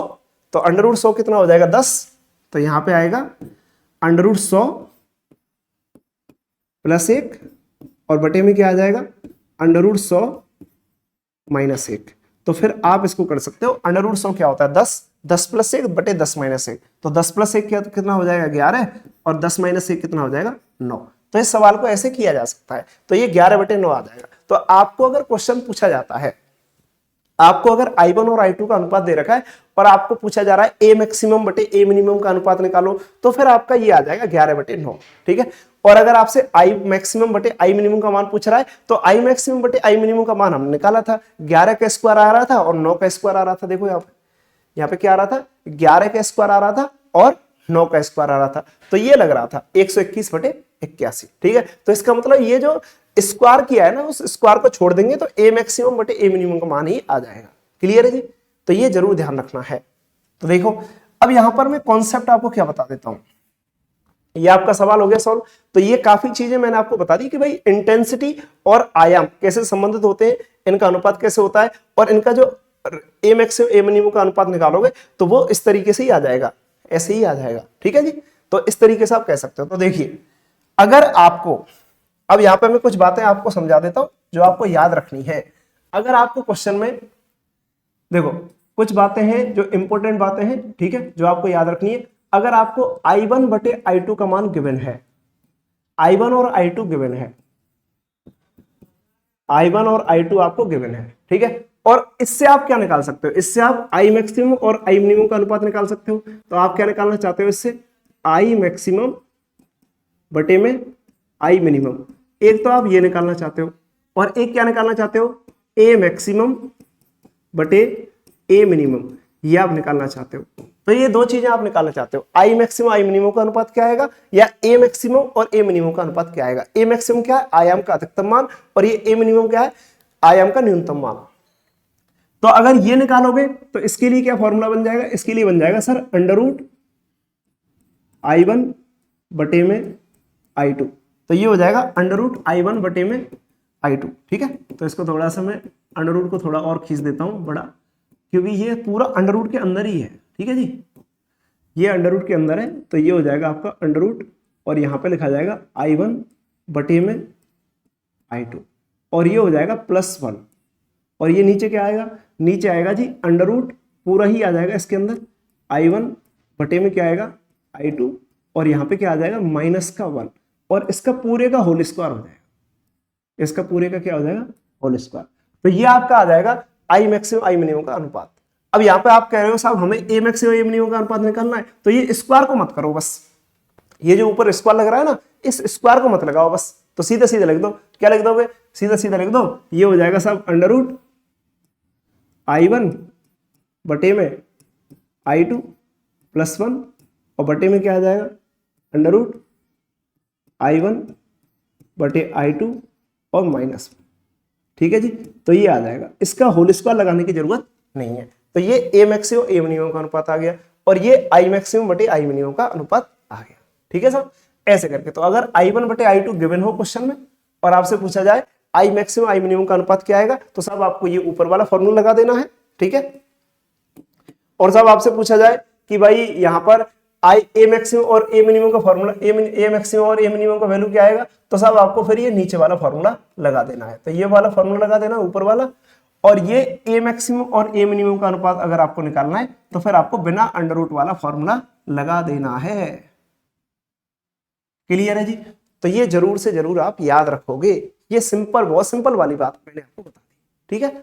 अब देखिए अगर आपको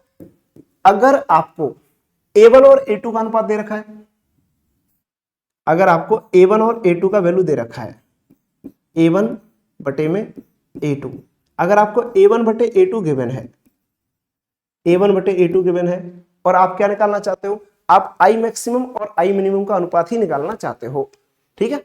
तो आपने क्या देखा अभी थोड़ी देर पहले, देखो आपने देखा कि साहब ये जो अंडर रूट A1 बटे A2 है ना, इसी को हम कहते हैं अंडर रूट I1 बटे I2।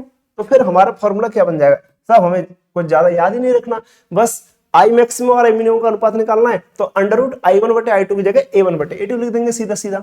तो ये क्या हो जाएगा, अगर ये ऐसा गिवन है, ऐसा गिवन है, और साहब आपको डायरेक्ट क्या निकालना है, आपको डायरेक्ट निकालना है I मैक्सिमम बटे I मिनिमम, तो कोई दिक्कत नहीं है, क्यों टेंशन नहीं लेनी कि साहब I1 बटे I2 तो दे ही नहीं रखा है तो कैसे निकालें, तो A1 बटे A2 से ही ये निकाल लो। तो ये A1 बटे A2 को ही क्या बोलते हैं, इसको ही बोलते हैं अंडर रूट I1 बटे अंडर रूट I2। तो आप सीधा क्या लगा दोगे, अंडर रूट I1 बटे अंडर रूट I2 की क्या लिख दोगे, A1 बटे A2। तो साहब यही हो जाएगा A1 बटे A2, और यहाँ पे क्या आ जाएगा +1, और बटे में क्या लिखा जाएगा, a1 बटे a2, और यहाँ पे क्या आ जाएगा, यहाँ पे आ जाएगा -1, और इसका क्या हो जाएगा, इसका हो जाएगा होल स्क्वायर। तो यही हो गया, ठीक है जी। और अगर आपसे पूछता है कि a1 बटे a2 गिवन है, a मैक्सिमम बटे a मिनिमम निकालो, तो फिर आप ये भी निकाल दो, a मैक्सिमम बटे में a मिनिमम। तो ये आपसे पूछता है तो ये भी आप लिख दोगे। तो आपको क्या पता है, ये तो सब फॉर्मूला यही होता है, a मैक्सिमम बटे a मिनिमम का, उसमें स्क्वायर नहीं लगाते, तो इसके स्क्वायर को हटा दो तो ये आ जाएगा। तो यहाँ पे √i1 बटे i2 का मतलब है a1 बटे a2, तो ये हो जाएगा a1 बटे a2 +1 बटे में क्या आ जाएगा जी, a1 बटे a2 -1। ठीक है, तो इस तरीके से आप इस क्वेश्चन को कर सकते हो।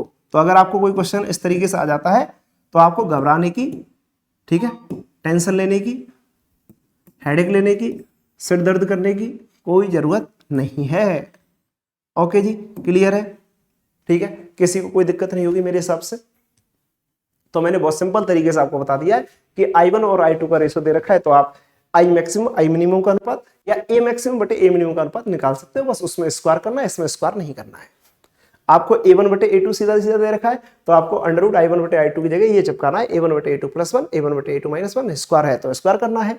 ठीक है, i मैक्सिमम i मिनिमम वाले में स्क्वायर होता ही है तो स्क्वायर ही आएगा, इसमें भी आ रहा है, इसमें भी स्क्वायर है तो स्क्वायर, इसमें स्क्वायर नहीं है तो इसमें बिना स्क्वायर का ही आएगा। बस √i1 बटे i2 की जगह क्या लिख देना, a1 बटे a2 बटे a1 बटे a2।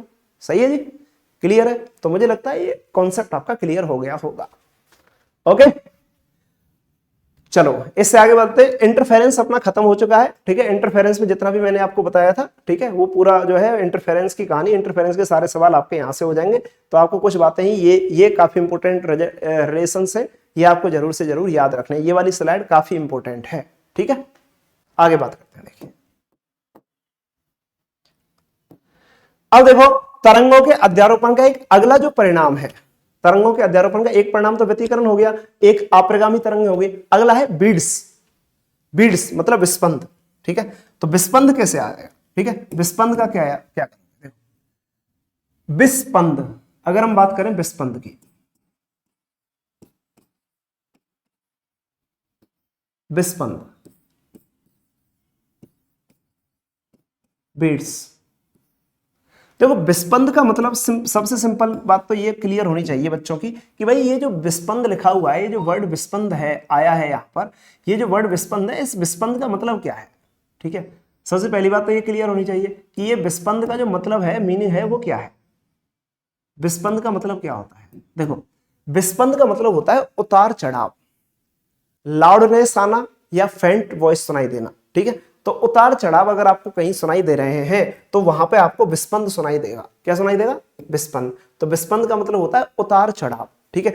कभी हमें ध्वनि के विस्पंद सुनाई देते हैं, तो ध्वनि टें टें टें टें की जो आवाज सुनाई देती है ना हमें, ठीक है, तो जब दो या दो से अधिक तरंगे आपस में अध्यारोपित होती हैं तो वहां पे क्या है, टें टें टें की आवाज सुनाई देती है। मतलब एक बार आवाज सुनाई देगी, फिर नहीं सुनाई देगी, फिर सुनाई देगी, फिर नहीं सुनाई देगी, इस तरीके से रहेगा। तो वहां पर विस्पंद बनते हैं। तो एक ही जगह पर अगर उतार और चढ़ाव सुनाई दे रहा है आपको, एक ही जगह पर रेज एंड फॉल सुनाई दे रहा है, एक ही जगह पर आपको लाउड नॉइस और फेंट नॉइस अगर सुनाई दे रही है तो वो विस्पंद होता है, ठीक है। तो विस्पंद का मतलब क्या है, विस्पंद, अच्छा विस्पंद बनते कैसे हैं ये वाली बात भी क्लियर कर देते हैं, ठीक है। विस्पंद जब बनते हैं, जब देखो विस्पंद में क्या रहता है कि लगभग समान आवृत्ति की दो तरंगें परस्पर अध्यारोपित होती हैं, ठीक है, जिनके आयाम भी समान होते हैं, दिशा भी समान होती है, ठीक है। तो समान आयाम समान दिशा में संचरित होने वाली और लगभग समान आवृत्ति की तरंगें जब परस्पर अध्यारोपित होती हैं तो वहां पे हमें ध्वनि में उतार चढ़ाव सुनाई देते हैं, ध्वनि में रेज एंड फॉल सुनाई देते हैं, ठीक है। और वो जो रेज एंड फॉल होते हैं, ध्वनि में जो उतार चढ़ाव होते हैं, उन्हीं उतार चढ़ाव को हम विस्पंद कहते हैं,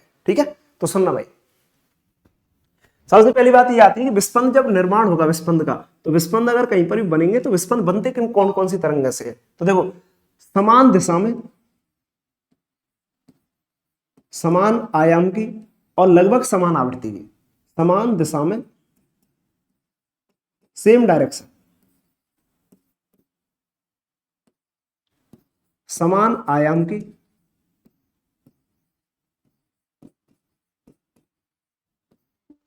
और लगभग समान आवृत्ति, लगभग समान आवृत्ति। लगभग समान आवृत्ति का क्या मतलब है कि आवृत्ति का मान समान नहीं है, लगभग समान है। लगभग शब्द मैंने इनमें नहीं लगाया, इसमें ही लगा रहा हूं। लगभग समान का मतलब थोड़ा बहुत अंतर है, थोड़ा बहुत डिफरेंस है, ठीक है। तो लगभग समान आवृत्ति, ठीक है। तो समान दिशा में चलने वाली, समान आयाम की, ठीक है, और लगभग समान आवृत्ति की तरंगे, ये तरंगे आएंगी। तरंगे कौन कौन सी आएंगी? वेव नंबर 1 और वेव नंबर 2।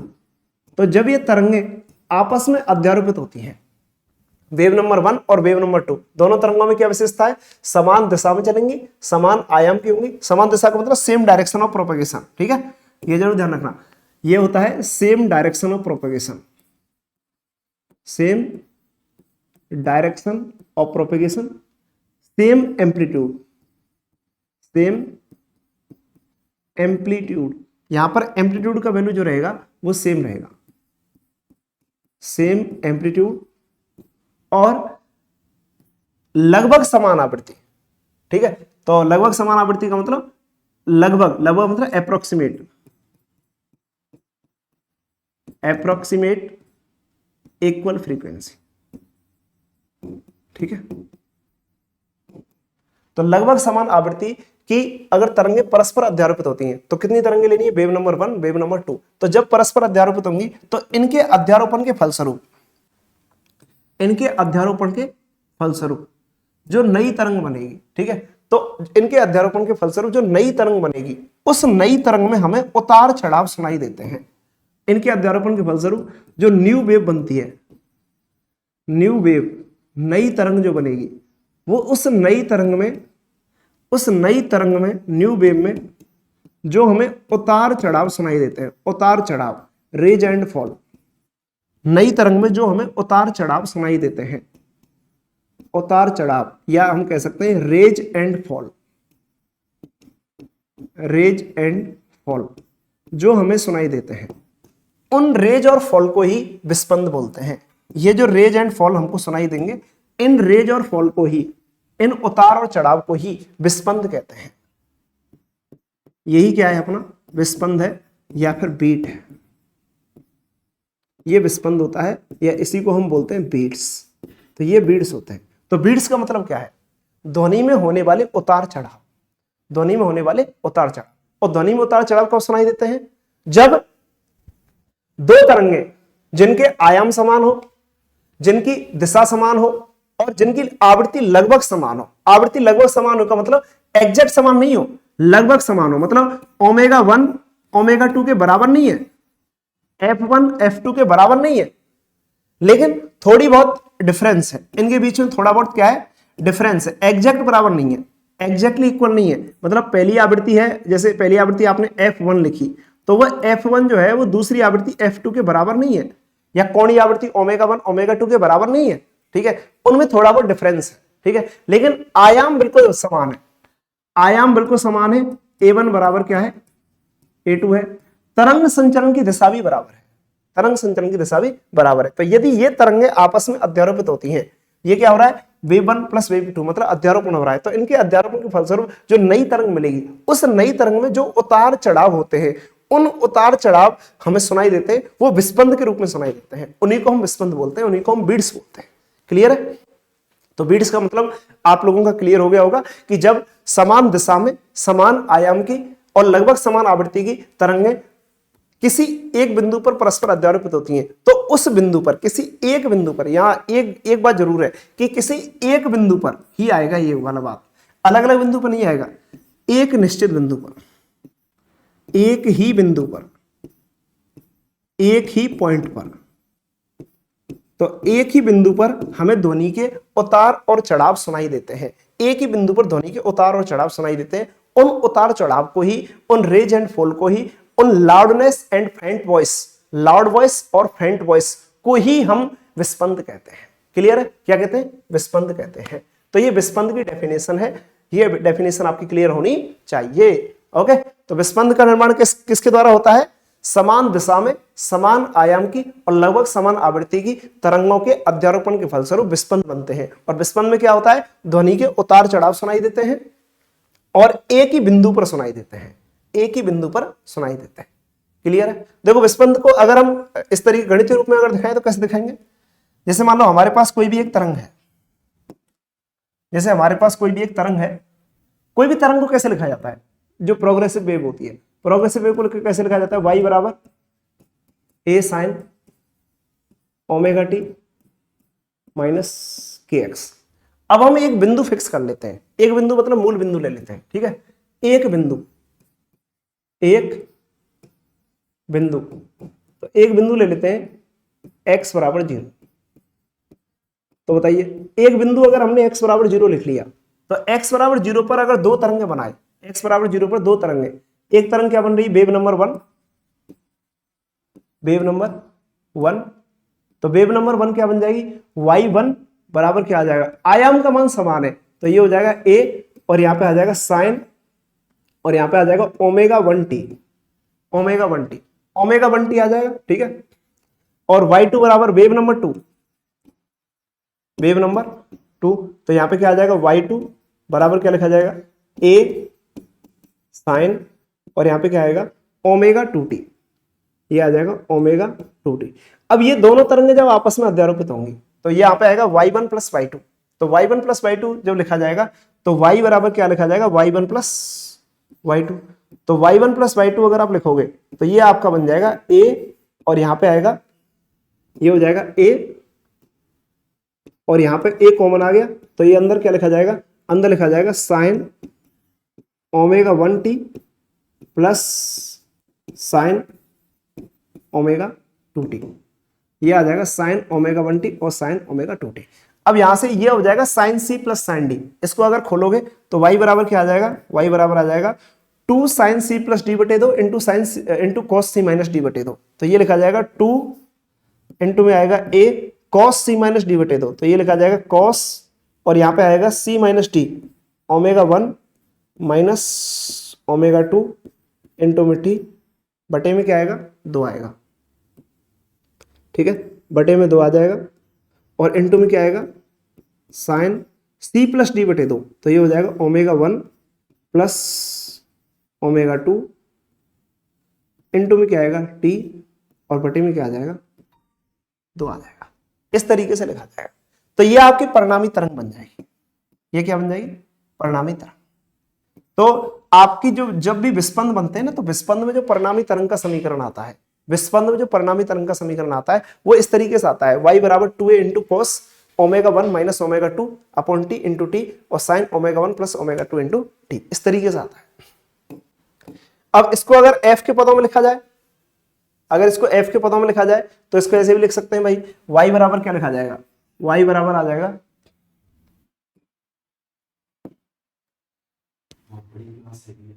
तो यहां पर y बराबर क्या लिखा जाएगा, y बराबर इस तरीके से लिखा जाएगा, ये आपका आ जाएगा 2a, और ये 2a आ गया, और यहां पर जो ओमेगा है ना, ओमेगा बराबर क्या लिखा जाएगा, 2 पाई एफ आ जाएगा, तो 2 पाई एफ आ जाएगा, तो ये लिखा जाएगा 2a, और यहां पे आ जाएगा कॉस, और ये लिखा जाएगा पाई, और यहां पे आएगा f1 माइनस f2 इंटू में t, और ये क्या आ जाएगा, ये आ जाएगा आपका साइन, और यहाँ पे क्या हो जाएगा 2 पाई एफ आ जाएगा, और 2 पाई एफ आ जाएगा, तो ओमेगा 1 प्लस ओमेगा 2, तो यहाँ पे 2 पाई एफ, तो यहाँ पाई आ जाएगा, और f1 प्लस f2 इस तरीके से लिखा जाएगा, तो ये हो जाएगा साइन, और यहाँ पे आ जाएगा पाई, और ये हो जाएगा f1 प्लस f2 इंटू में t, इस तरीके से आ जाएगा।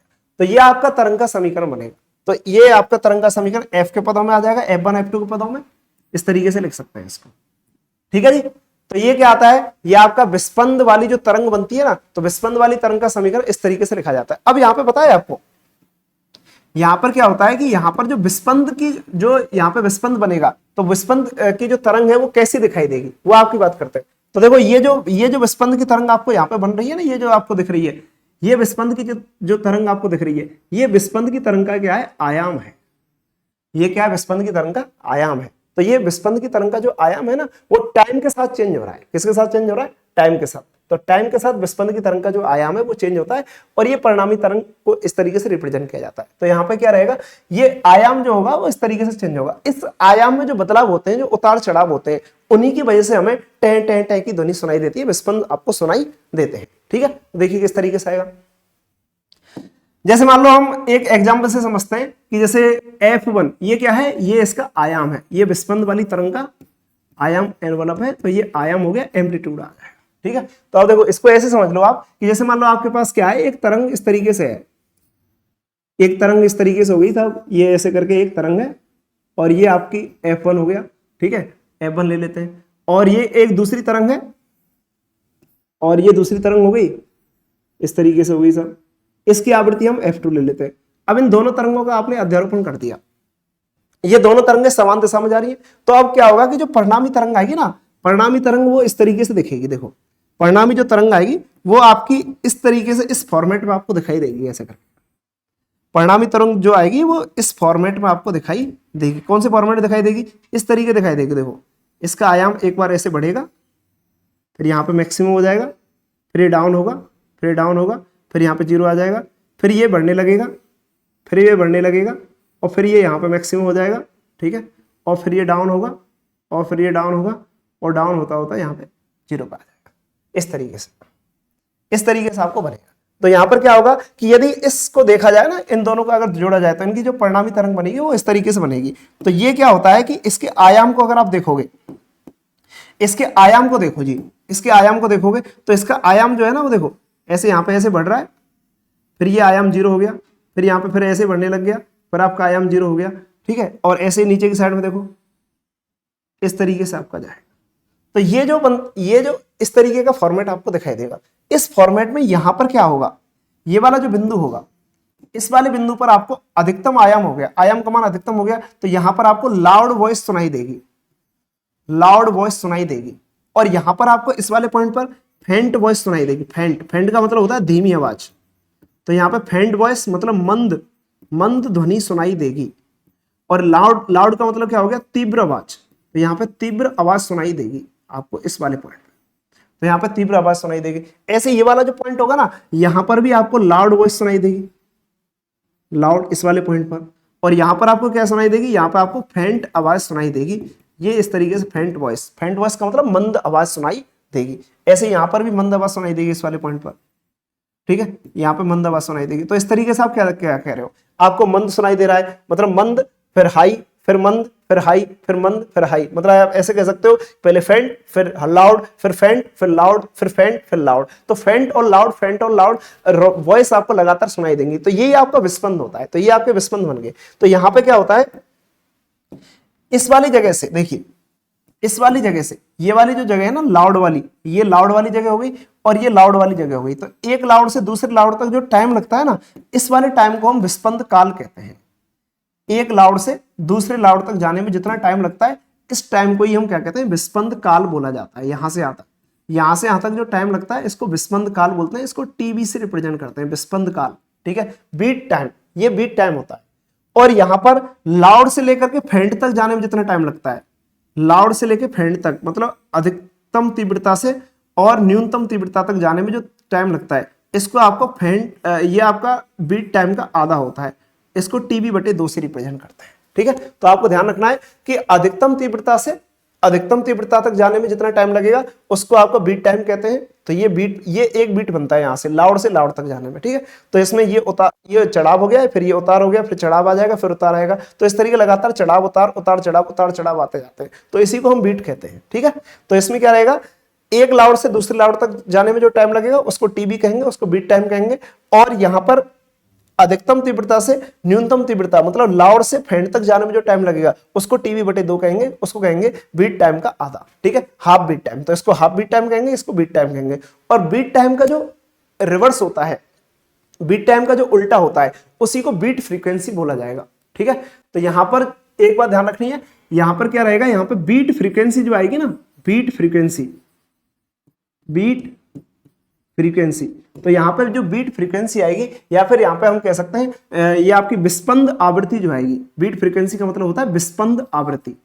तो विस्पंद जो यहाँ पे बन रहे, तो उस विस्पंद की, मतलब तीव्रता का मान अधिकतम हो रहा है, फिर तीव्रता का मान न्यूनतम हो रहा है, तो इसी को विस्पंद कहेंगे। तो यहाँ पर जो विस्पंद आपको सुनाई दे रहा है, ये आपको जो तीव्रता, तीव्र आवाज और फिर धीमी आवाज आपको सुनाई दे रही है, तो इसकी जो फ्रीक्वेंसी होगी, इसकी जो आवृत्ति होगी, इसको कहा जाएगा बीट फ्रीक्वेंसी।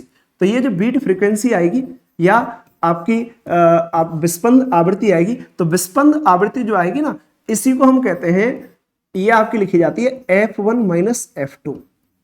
मतलब F1 माइनस F2 जो आती है उसको हम बीट फ्रीक्वेंसी बोलते हैं। ये क्या होता है? Beat frequency. तो यहाँ पे जो बीट फ्रीक्वेंसी का वैल्यू जो आएगा, बीट फ्रीक्वेंसी का जो वैल्यू आएगा वो क्या आ जाएगा आपका? बीट फ्रीक्वेंसी का वैल्यू। ठीक है, तो ये बीट फ्रीक्वेंसी का जो वैल्यू आपका आ जाएगा तो वो क्या आ जाएगा?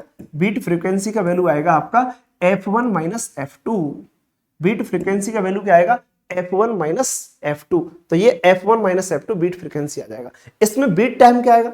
बीट टाइम अगर हम लिखें तो बीट टाइम क्या आ जाएगा? बीट टाइम आता है बीट फ्रीक्वेंसी का उल्टा। बीट टाइम क्या आएगा? बीट फ्रीक्वेंसी का उल्टा आ जाएगा। तो देखो यहाँ पे क्या आएगा? Beat time. तो बीट टाइम जो आएगा इसको टीबी लिखा जाएगा। तो बीट टाइम क्या आ जाएगा? बीट फ्रीक्वेंसी का उल्टा होता है, तो ये आ जाएगा F1 माइनस F2। तो ये होगा बीट फ्रीक्वेंसी का उल्टा, इसको बीट टाइम को बोला जाएगा। ठीक है, इसको विस्पंद काल कहेंगे। ये जो बीट टाइम आएगा ना, इसको क्या कहेंगे? विस्पंद काल, बीट टाइम। तो ये विस्पंद काल हो जाएगा। तो पता है आपका विस्पंद काल क्या आएगा? विस्पंद काल आता है 1/F1 माइनस F2, और जो आपका विस्पंद आवृत्ति आती है वो आती है F1 माइनस F2। तो आपको दो ही फॉर्मूले लगाने हैं बस यहाँ पे। ठीक है, एक बीट टाइम का फॉर्मूला और एक विस्पंद आवृत्ति का फॉर्मूला। एक कभी कभी सवाल ऐसे पूछा जाता है कि अधिकतम तीव्रता से न्यूनतम तीव्रता I maximum to I minimum का टाइम क्या होगा? तो वो बीट टाइम का आधा कर दो, टीवी/2। ठीक है, तो ये फॉर्मूले आपके बन जाएंगे। यहाँ पर क्या क्या फॉर्मूले बन जाएंगे? यहाँ पे फॉर्मूले आपके बन जाएंगे कि बीट फ्रीक्वेंसी, देखिए बीट फ्रीक्वेंसी, बीट फ्रीक्वेंसी या विस्पंद आवृत्ति, विस्पंद आवृत्ति। तो विस्पंद आवृत्ति का फॉर्मूला क्या बनेगा मेरे भाई? विस्पंद आवृत्ति का फॉर्मूला आपका बन जाएगा F1 माइनस F2। तो ये होता है विस्पंद आवृत्ति का फॉर्मूला। यहां पर विस्पंद काल का फॉर्मूला क्या बनेगा? बीट टाइम, बीट टाइम, या इसको बोला जाएगा विस्पंद काल, विस्पंद काल। तो विस्पंद काल का जो फॉर्मूला बनेगा वो आपका बन जाएगा 1 बीट फ्रीक्वेंसी, मतलब 1/F1 माइनस F2। इसको बोला जाएगा विस्पंद काल। और विस्पंद काल को टीबी से रिप्रेजेंट करते हैं। ठीक है, टीबी ये होता है विस्पंद काल, इसको टीबी से रिप्रेजेंट करते हैं। और विस्पंद फ्रीक्वेंसी इसको लिखा जाता है एफबी, बीट फ्रीक्वेंसी, इसको एफबी से रिप्रेजेंट करते हैं। और टीबी बराबर होता है 1/FB। टीबी बराबर क्या आ जाएगा यहाँ पर? टीबी बराबर आ जाएगा विद्यार्थियों 1/FB। टीबी बराबर क्या आएगा? 1/FB। एक दूसरे के उल्टे हैं, देख लो, सोच लो, समझ लो, जान लो, इस तरीके से आ जाएगा। और यहां पर क्या होगा? Time maximum to minimum, time maximum to minimum, मतलब लाउड से फेंट वॉइस होने में मैक्सिमम टू मिनिमम। ये क्या आ रहा था? ये जो टाइम आ रहा है वो आ रहा है मैक्सिमम टू मैक्सिमम। ये जो टाइम आ रहा है वो क्या आ रहा है? मैक्सिमम टू मैक्सिमम, लाउड से लाउड तक जाने में, लाउड से लाउड तक जाने में जो टाइम लग रहा है उसको कहेंगे टीबी, 1/F1 माइनस F2। और मैक्सिमम टू मिनिमम जो टाइम लगेगा उसको कहेंगे टीबी/2। तो अधिकतम तीव्रता से न्यूनतम तीव्रता तक जाने में जो समय लगेगा उसको टीबी/2 कहते हैं। तो ये इस तरीके से रहेगा आपका। तो ये बीट फ्रीक्वेंसी हो गया, ये बीट टाइम हो गया, और ये आपका बीट टाइम का आधा हो गया।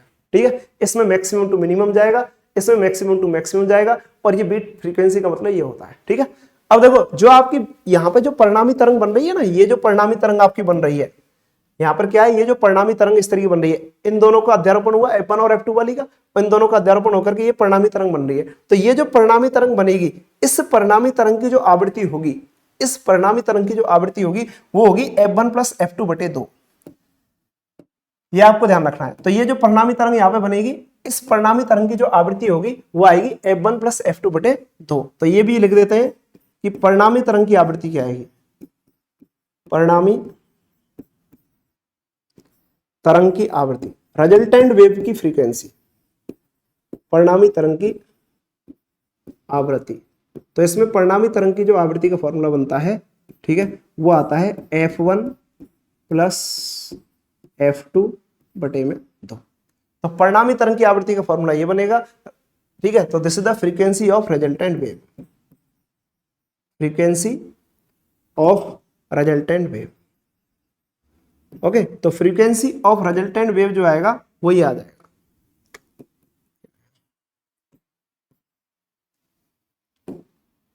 Frequency of resultant wave. तो फ्रीक्वेंसी ऑफ रिजल्टेंट वेव जो आएगा वो आएगा f1 प्लस f2 बटे 2। तो ये फ्रीक्वेंसी ऑफ रिजल्टेंट वेव आ जाएगा। क्लियर विद्यार्थियों? तो एक फॉर्मूला आपको याद रखना है, विस्पंद आवृत्ति जो आएगी वो f1 minus f2, f1 minus f2 आ जाएगी। विस्पंद काल जो आएगा ये विस्पंद आवृत्ति आ जाएगी। विस्पंद काल जो आएगा वो इसका उल्टा हो जाएगा, ठीक है, 1/f1 माइनस f2। और ये आपकी रिजल्टेंट आपका जो मैक्सिमम टू मिनिमम का टाइम आएगा वो आएगा tv बटे 2। और आपकी जो परिणामी तरंग आएगी उस परिणामी तरंग की जो आवृत्ति आएगी वो आ जाएगी f1 प्लस f2 बटे 2। क्लियर है? तो ये वाले रिजल्ट आपको याद होने चाहिए बीट में। तो बीट में इस तरीके से आता है।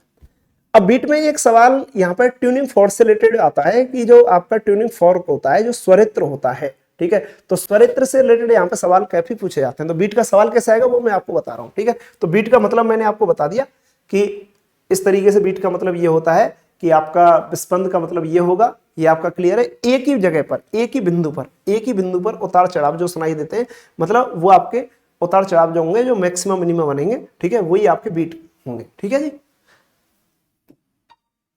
अब देखिए, तो बीट फ्रीक्वेंसी के बारे में मैंने आपको बता दिया, पूरा डिस्कशन हो चुका है अपना बीट फ्रीक्वेंसी के बारे में, ठीक है। अब देखिए इसमें एक पॉइंट ये आता है, अगर हम इसमें ये बताएं कि भाई इसमें जो क्वेश्चन आएगा वो किस तरीके से बनेगा, ठीक है। क्वेश्चन इस तरीके से बनता है, देखो ऐसे करके, इसमें जो क्वेश्चन बनेगा वो इस तरीके से बनेगा, जैसे मान लो आपके पास दो स्वरित्र हैं, स्वरित्र मतलब ट्यूनिंग फॉर्क, ठीक है। तो ट्यूनिंग फॉर्क के बारे में आपने सुना होगा, इस तरीके से ट्यूनिंग फॉर्क होता है, इस तरीके से, इसको बोला जाता है ट्यूनिंग फॉर्क, ट्यूनिंग फॉर्क, ये ट्यूनिंग फॉर्क होता है और इसी को हम स्वरित्र कहते हैं, स्वरित्र, ठीक है।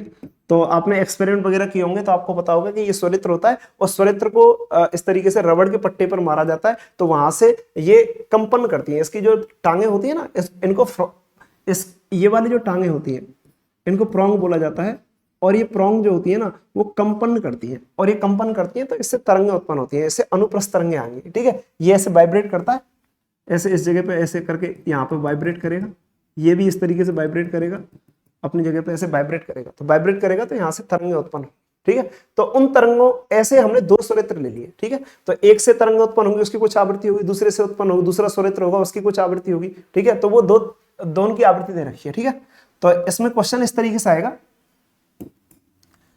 क्वेश्चन इस तरीके से बनता है कि जब दो स्वरित्र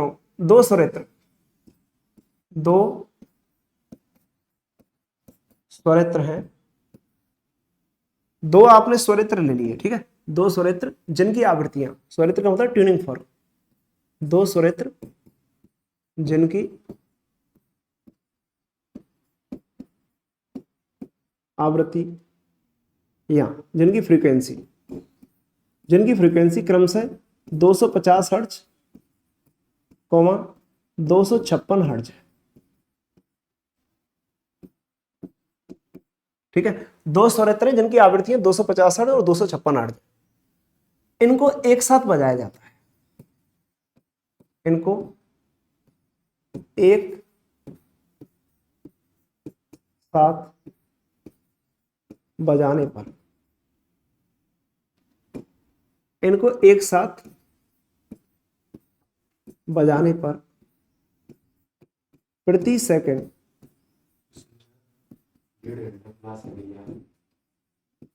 सेकंड उत्पन्न विस्पंदों की संख्या,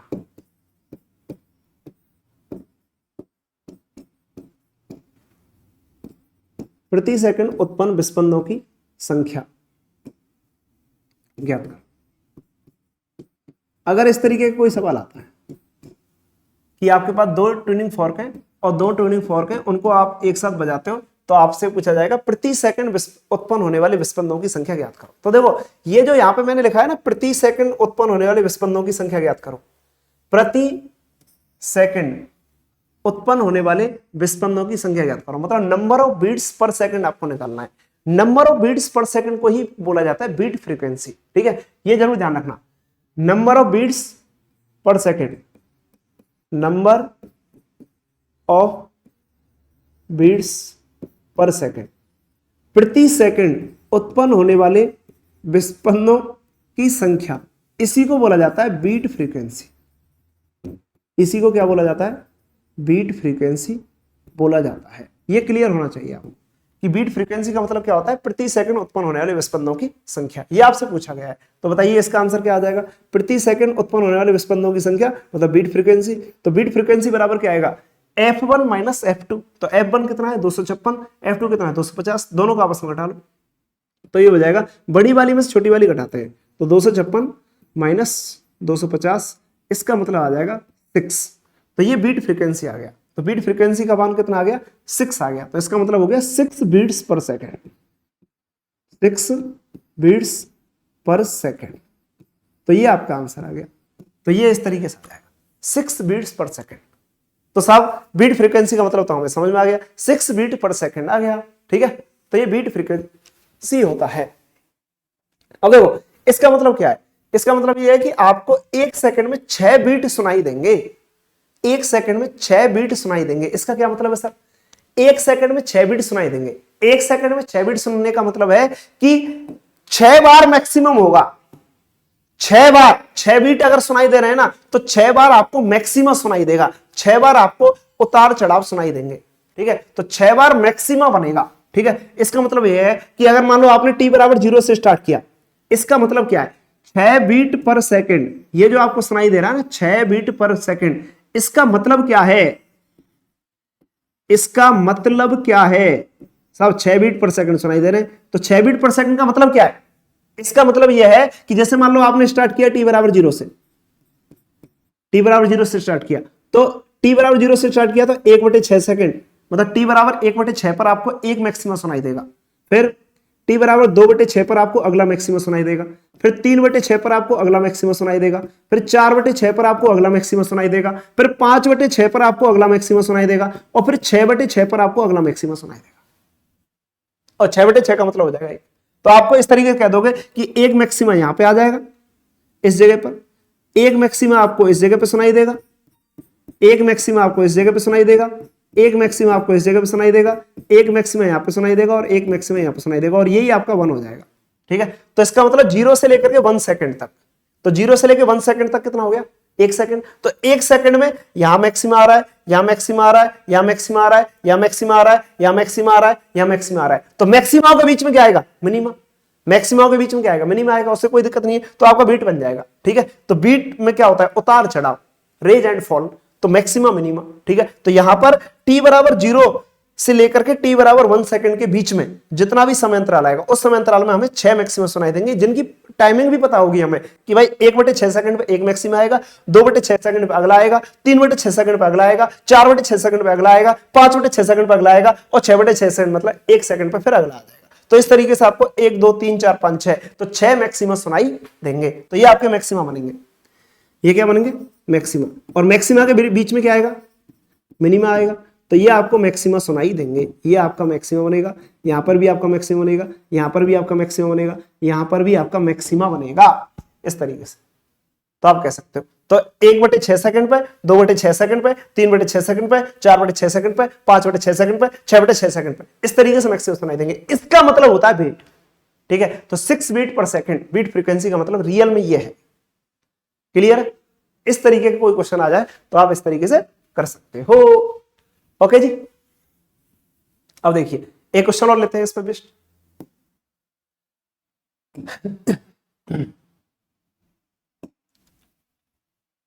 अगला क्वेश्चन मान लो इस तरीके से, दो स्वरेत्र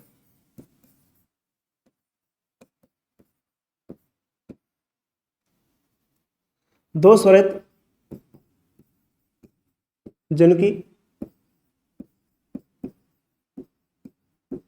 आवृत्तियां, दो स्वरेत्र जिनकी आवृत्तियां 320 हर्ट्ज तथा 324 हर्ट्ज हैं। ठीक है, इन्हें एक साथ बजाने पर, इन्हें एक साथ बजाने पर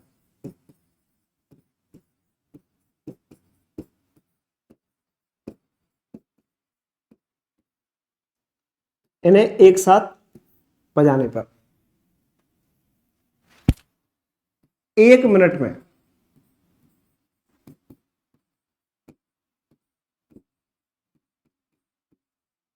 उत्पन्न विस्पंदनों की संख्या ज्ञात करो।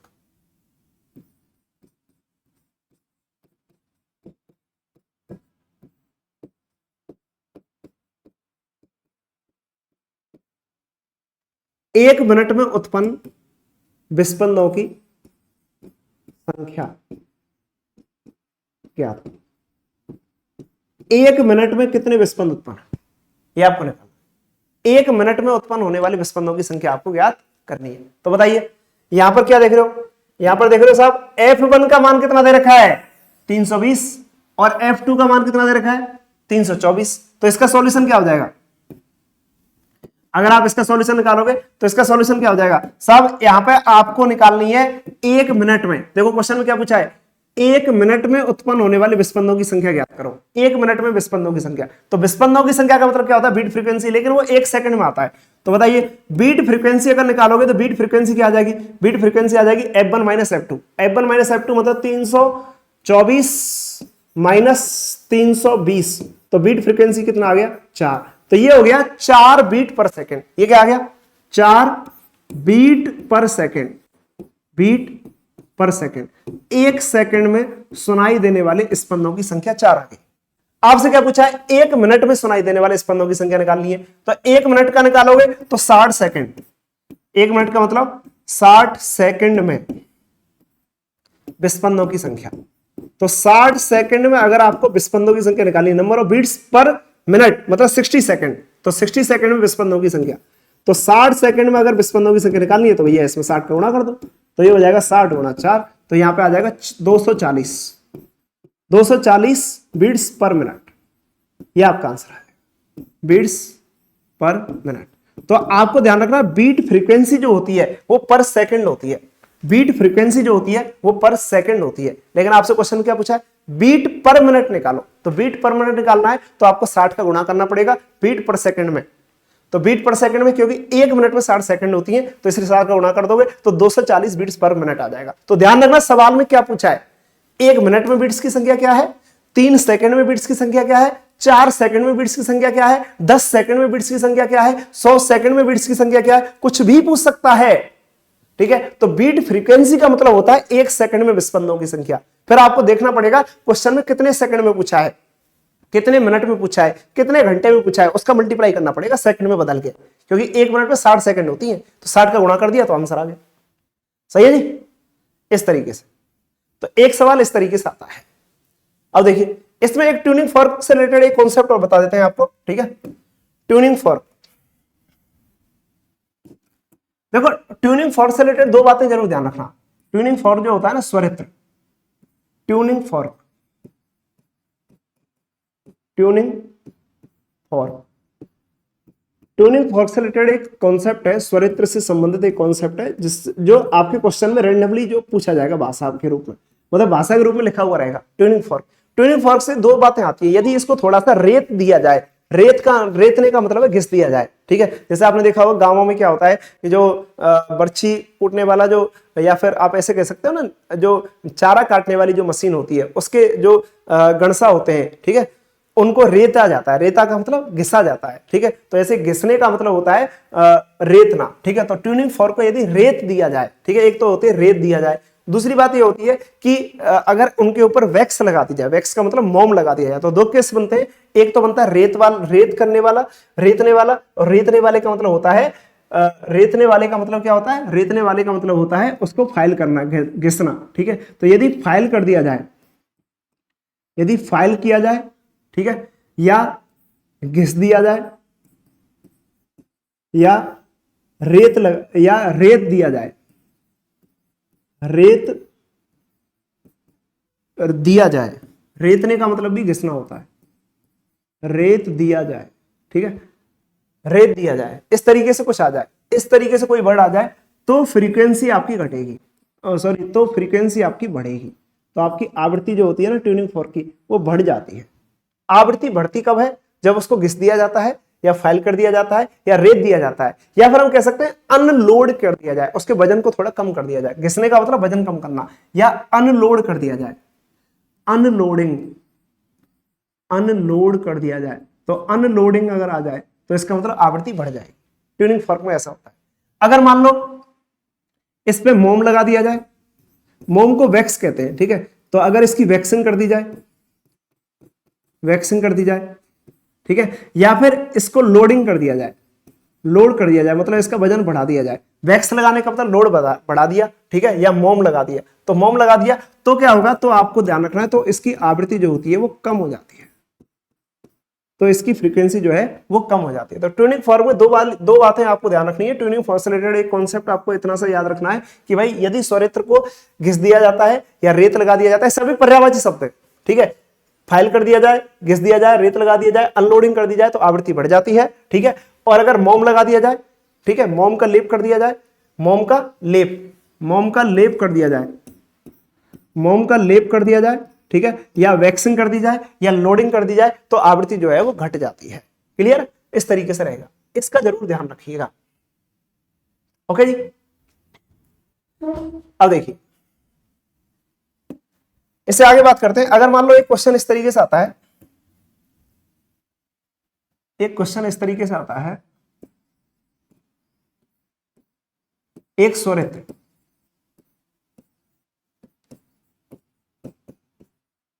एक स्वरित्र जिसकी आवृत्ति 384 हर्ट्ज है, एक स्वरित्र जिसकी आवृत्ति 384 हर्ट्ज है, किसी अज्ञात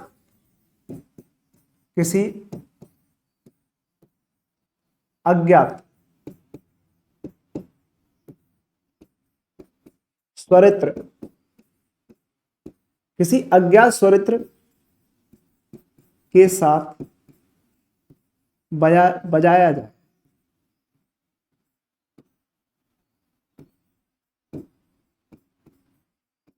बजाया जाए, किसी अज्ञात स्रोत या स्वरित्र के साथ बजाया जाए तो 6 बीट्स पर सेकंड उत्पन्न करता है, 6 बीट्स पर सेकंड उत्पन्न करता है।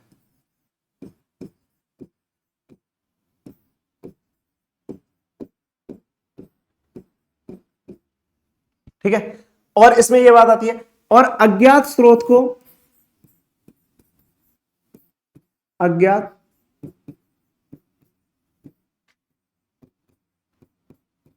स्रोत को मोम लगाकर, मोम लगाकर यदि इसी स्वरित्र के साथ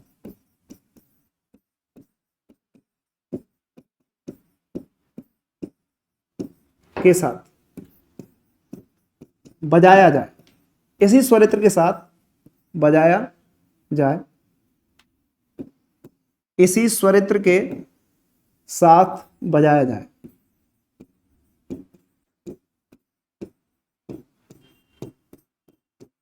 तो यह 4 बीट्स पर सेकंड, 4 बीट्स पर सेकंड उत्पन्न करता है।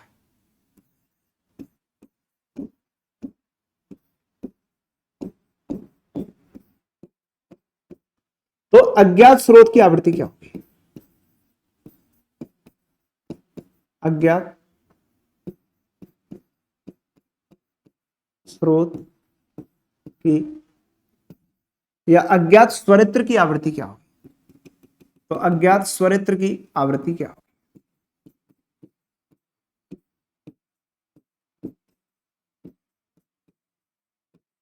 आवृत्ति होगी, यह आपको ज्ञात करना है।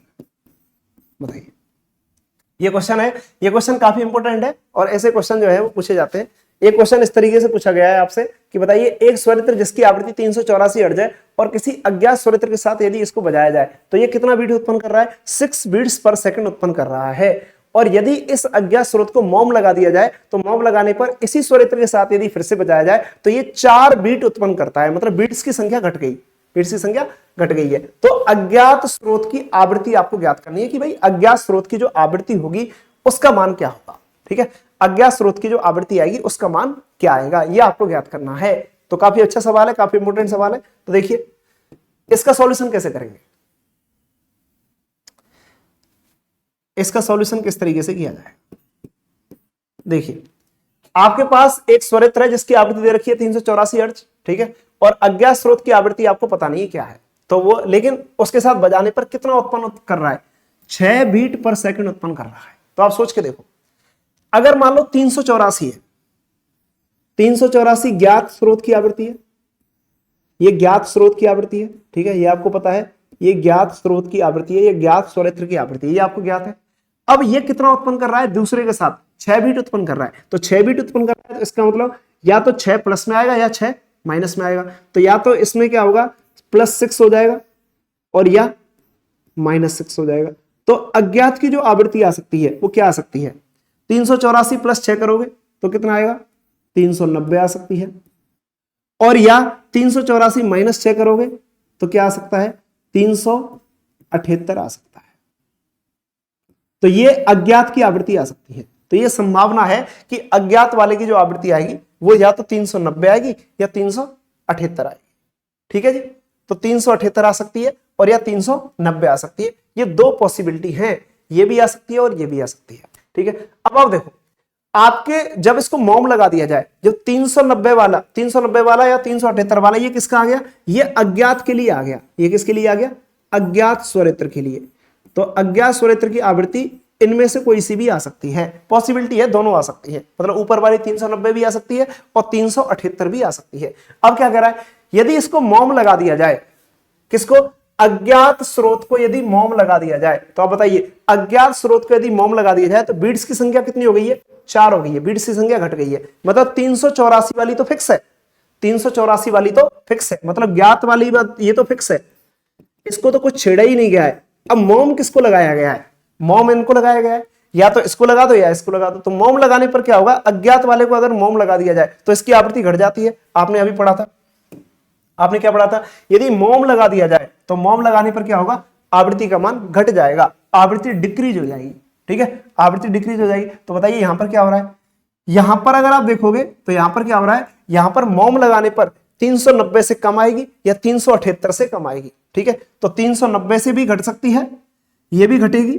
ठीक है, तो दोनों की घटने की पॉसिबिलिटी है, दोनों की घटने की पॉसिबिलिटी है। तो या तो ये भी घटेगी मॉम लगाने पर और मॉम लगाने पर ये भी घटेगी। ठीक है, आपसे कह रहा है यदि ये दोनों घट जाएंगी, ठीक है, इनमें से कोई सी भी घट जाएगी, तो फिर आपका आंसर 4 बीट पर सेकंड आना चाहिए। तो बीट्स की संख्या 4 आना चाहिए। मतलब अगर 390, 384 और यहां पे 390 में कुछ घटा दो, 390 में कुछ घटा दो, तो 390 को घटाने पर जो डिफरेंस आएगा वो डिफरेंस 4 आना चाहिए। क्या आना चाहिए, 4। और यहां पर 378 है, यहां पर क्या है, 384 तो फिक्स हो गया, और 378 को भी कुछ घटा दो तो वो डिफरेंस जो है वो भी 4 आना चाहिए। तो आप सोच के देखो, 378 को यदि आप घटाओगे तो 377 आएगा, 377 आएगा, तो 377 और 384 का अंतर 7 आएगा। 378 को और घटाओ, 376 आएगा, तो अगर घटाओगे तो अंतर 8 आ जाएगा। ठीक है, और घटाओ तो 375 आएगा, तो अंतर 9 आ जाएगा। ठीक है, तो इसका मतलब ये अगर 378 को घटाओगे ना तो अंतर कभी 4 नहीं बैठ सकता। तो इसका मतलब ये तो पॉसिबिलिटी नहीं है। लेकिन 390 को यदि घटाओगे, 390 को यदि घटाओगे, क्योंकि मॉम 390 पे लग रहा है, तो 390 को यदि घटाओगे तो घटाने पर अंतर जो है वो कितना आना चाहिए, अंतर 4 पे बैठना चाहिए। तो 390 को अगर घटाओ तो 389 हो रहा है, 389 में से 384 घटाओ तो अंतर जो है वो कितने का आ रहा है, 5 का आ रहा है। 390 में से और घटाओ तो 389 जगह 388 ले लो, 388 ले लोगे तो अंतर जो है वो 4 का आ जाएगा। ठीक है, तो इसका मतलब 390 ऐसा नंबर है जिसको कम करने पर 384 के साथ घटाने पर अंतर 4 आ सकता है, लेकिन 378 को घटाने पर नहीं आ सकता, क्योंकि 378 अगर घटेगा ना तो अंतर 6 से ज्यादा आ जाएगा, 4 नहीं बैठ सकता कभी। तो इससे ही आपका आंसर आ सकता है। तो 390 से आपका आंसर आ सकता है कि 390 को कम करने पर अंतर 4 आ जाएगा। क्लियर है? तो 390 को कम करने पर अंतर अगर 4 आ जाएगा तो इसका मतलब 390 आपके अज्ञात स्रोत की आवृत्ति होनी चाहिए। 390 अज्ञात स्रोत की आवृत्ति होनी चाहिए। 390 अज्ञात स्रोत की आवृत्ति होनी चाहिए। तो यह आपका आंसर आ गया। तो आपका आंसर क्या आ गया? 390 हर्ट्ज। तो आपका आंसर आ गया 390 हर्ट्ज। ये अज्ञात स्रोत की आवृत्ति होनी चाहिए। ओके जी, क्लियर है? तो इस तरीके क्वेश्चन भी बीट से रिलेटेड आता है। ठीक है, तो आज की क्लास अपनी बीट्स की और इंटरफेरेंस की दोनों अपने टॉपिक कंप्लीट हो गए। Thank you very much. अगली क्लास में हम डॉपलर प्रभाव को डिस्कस करेंगे।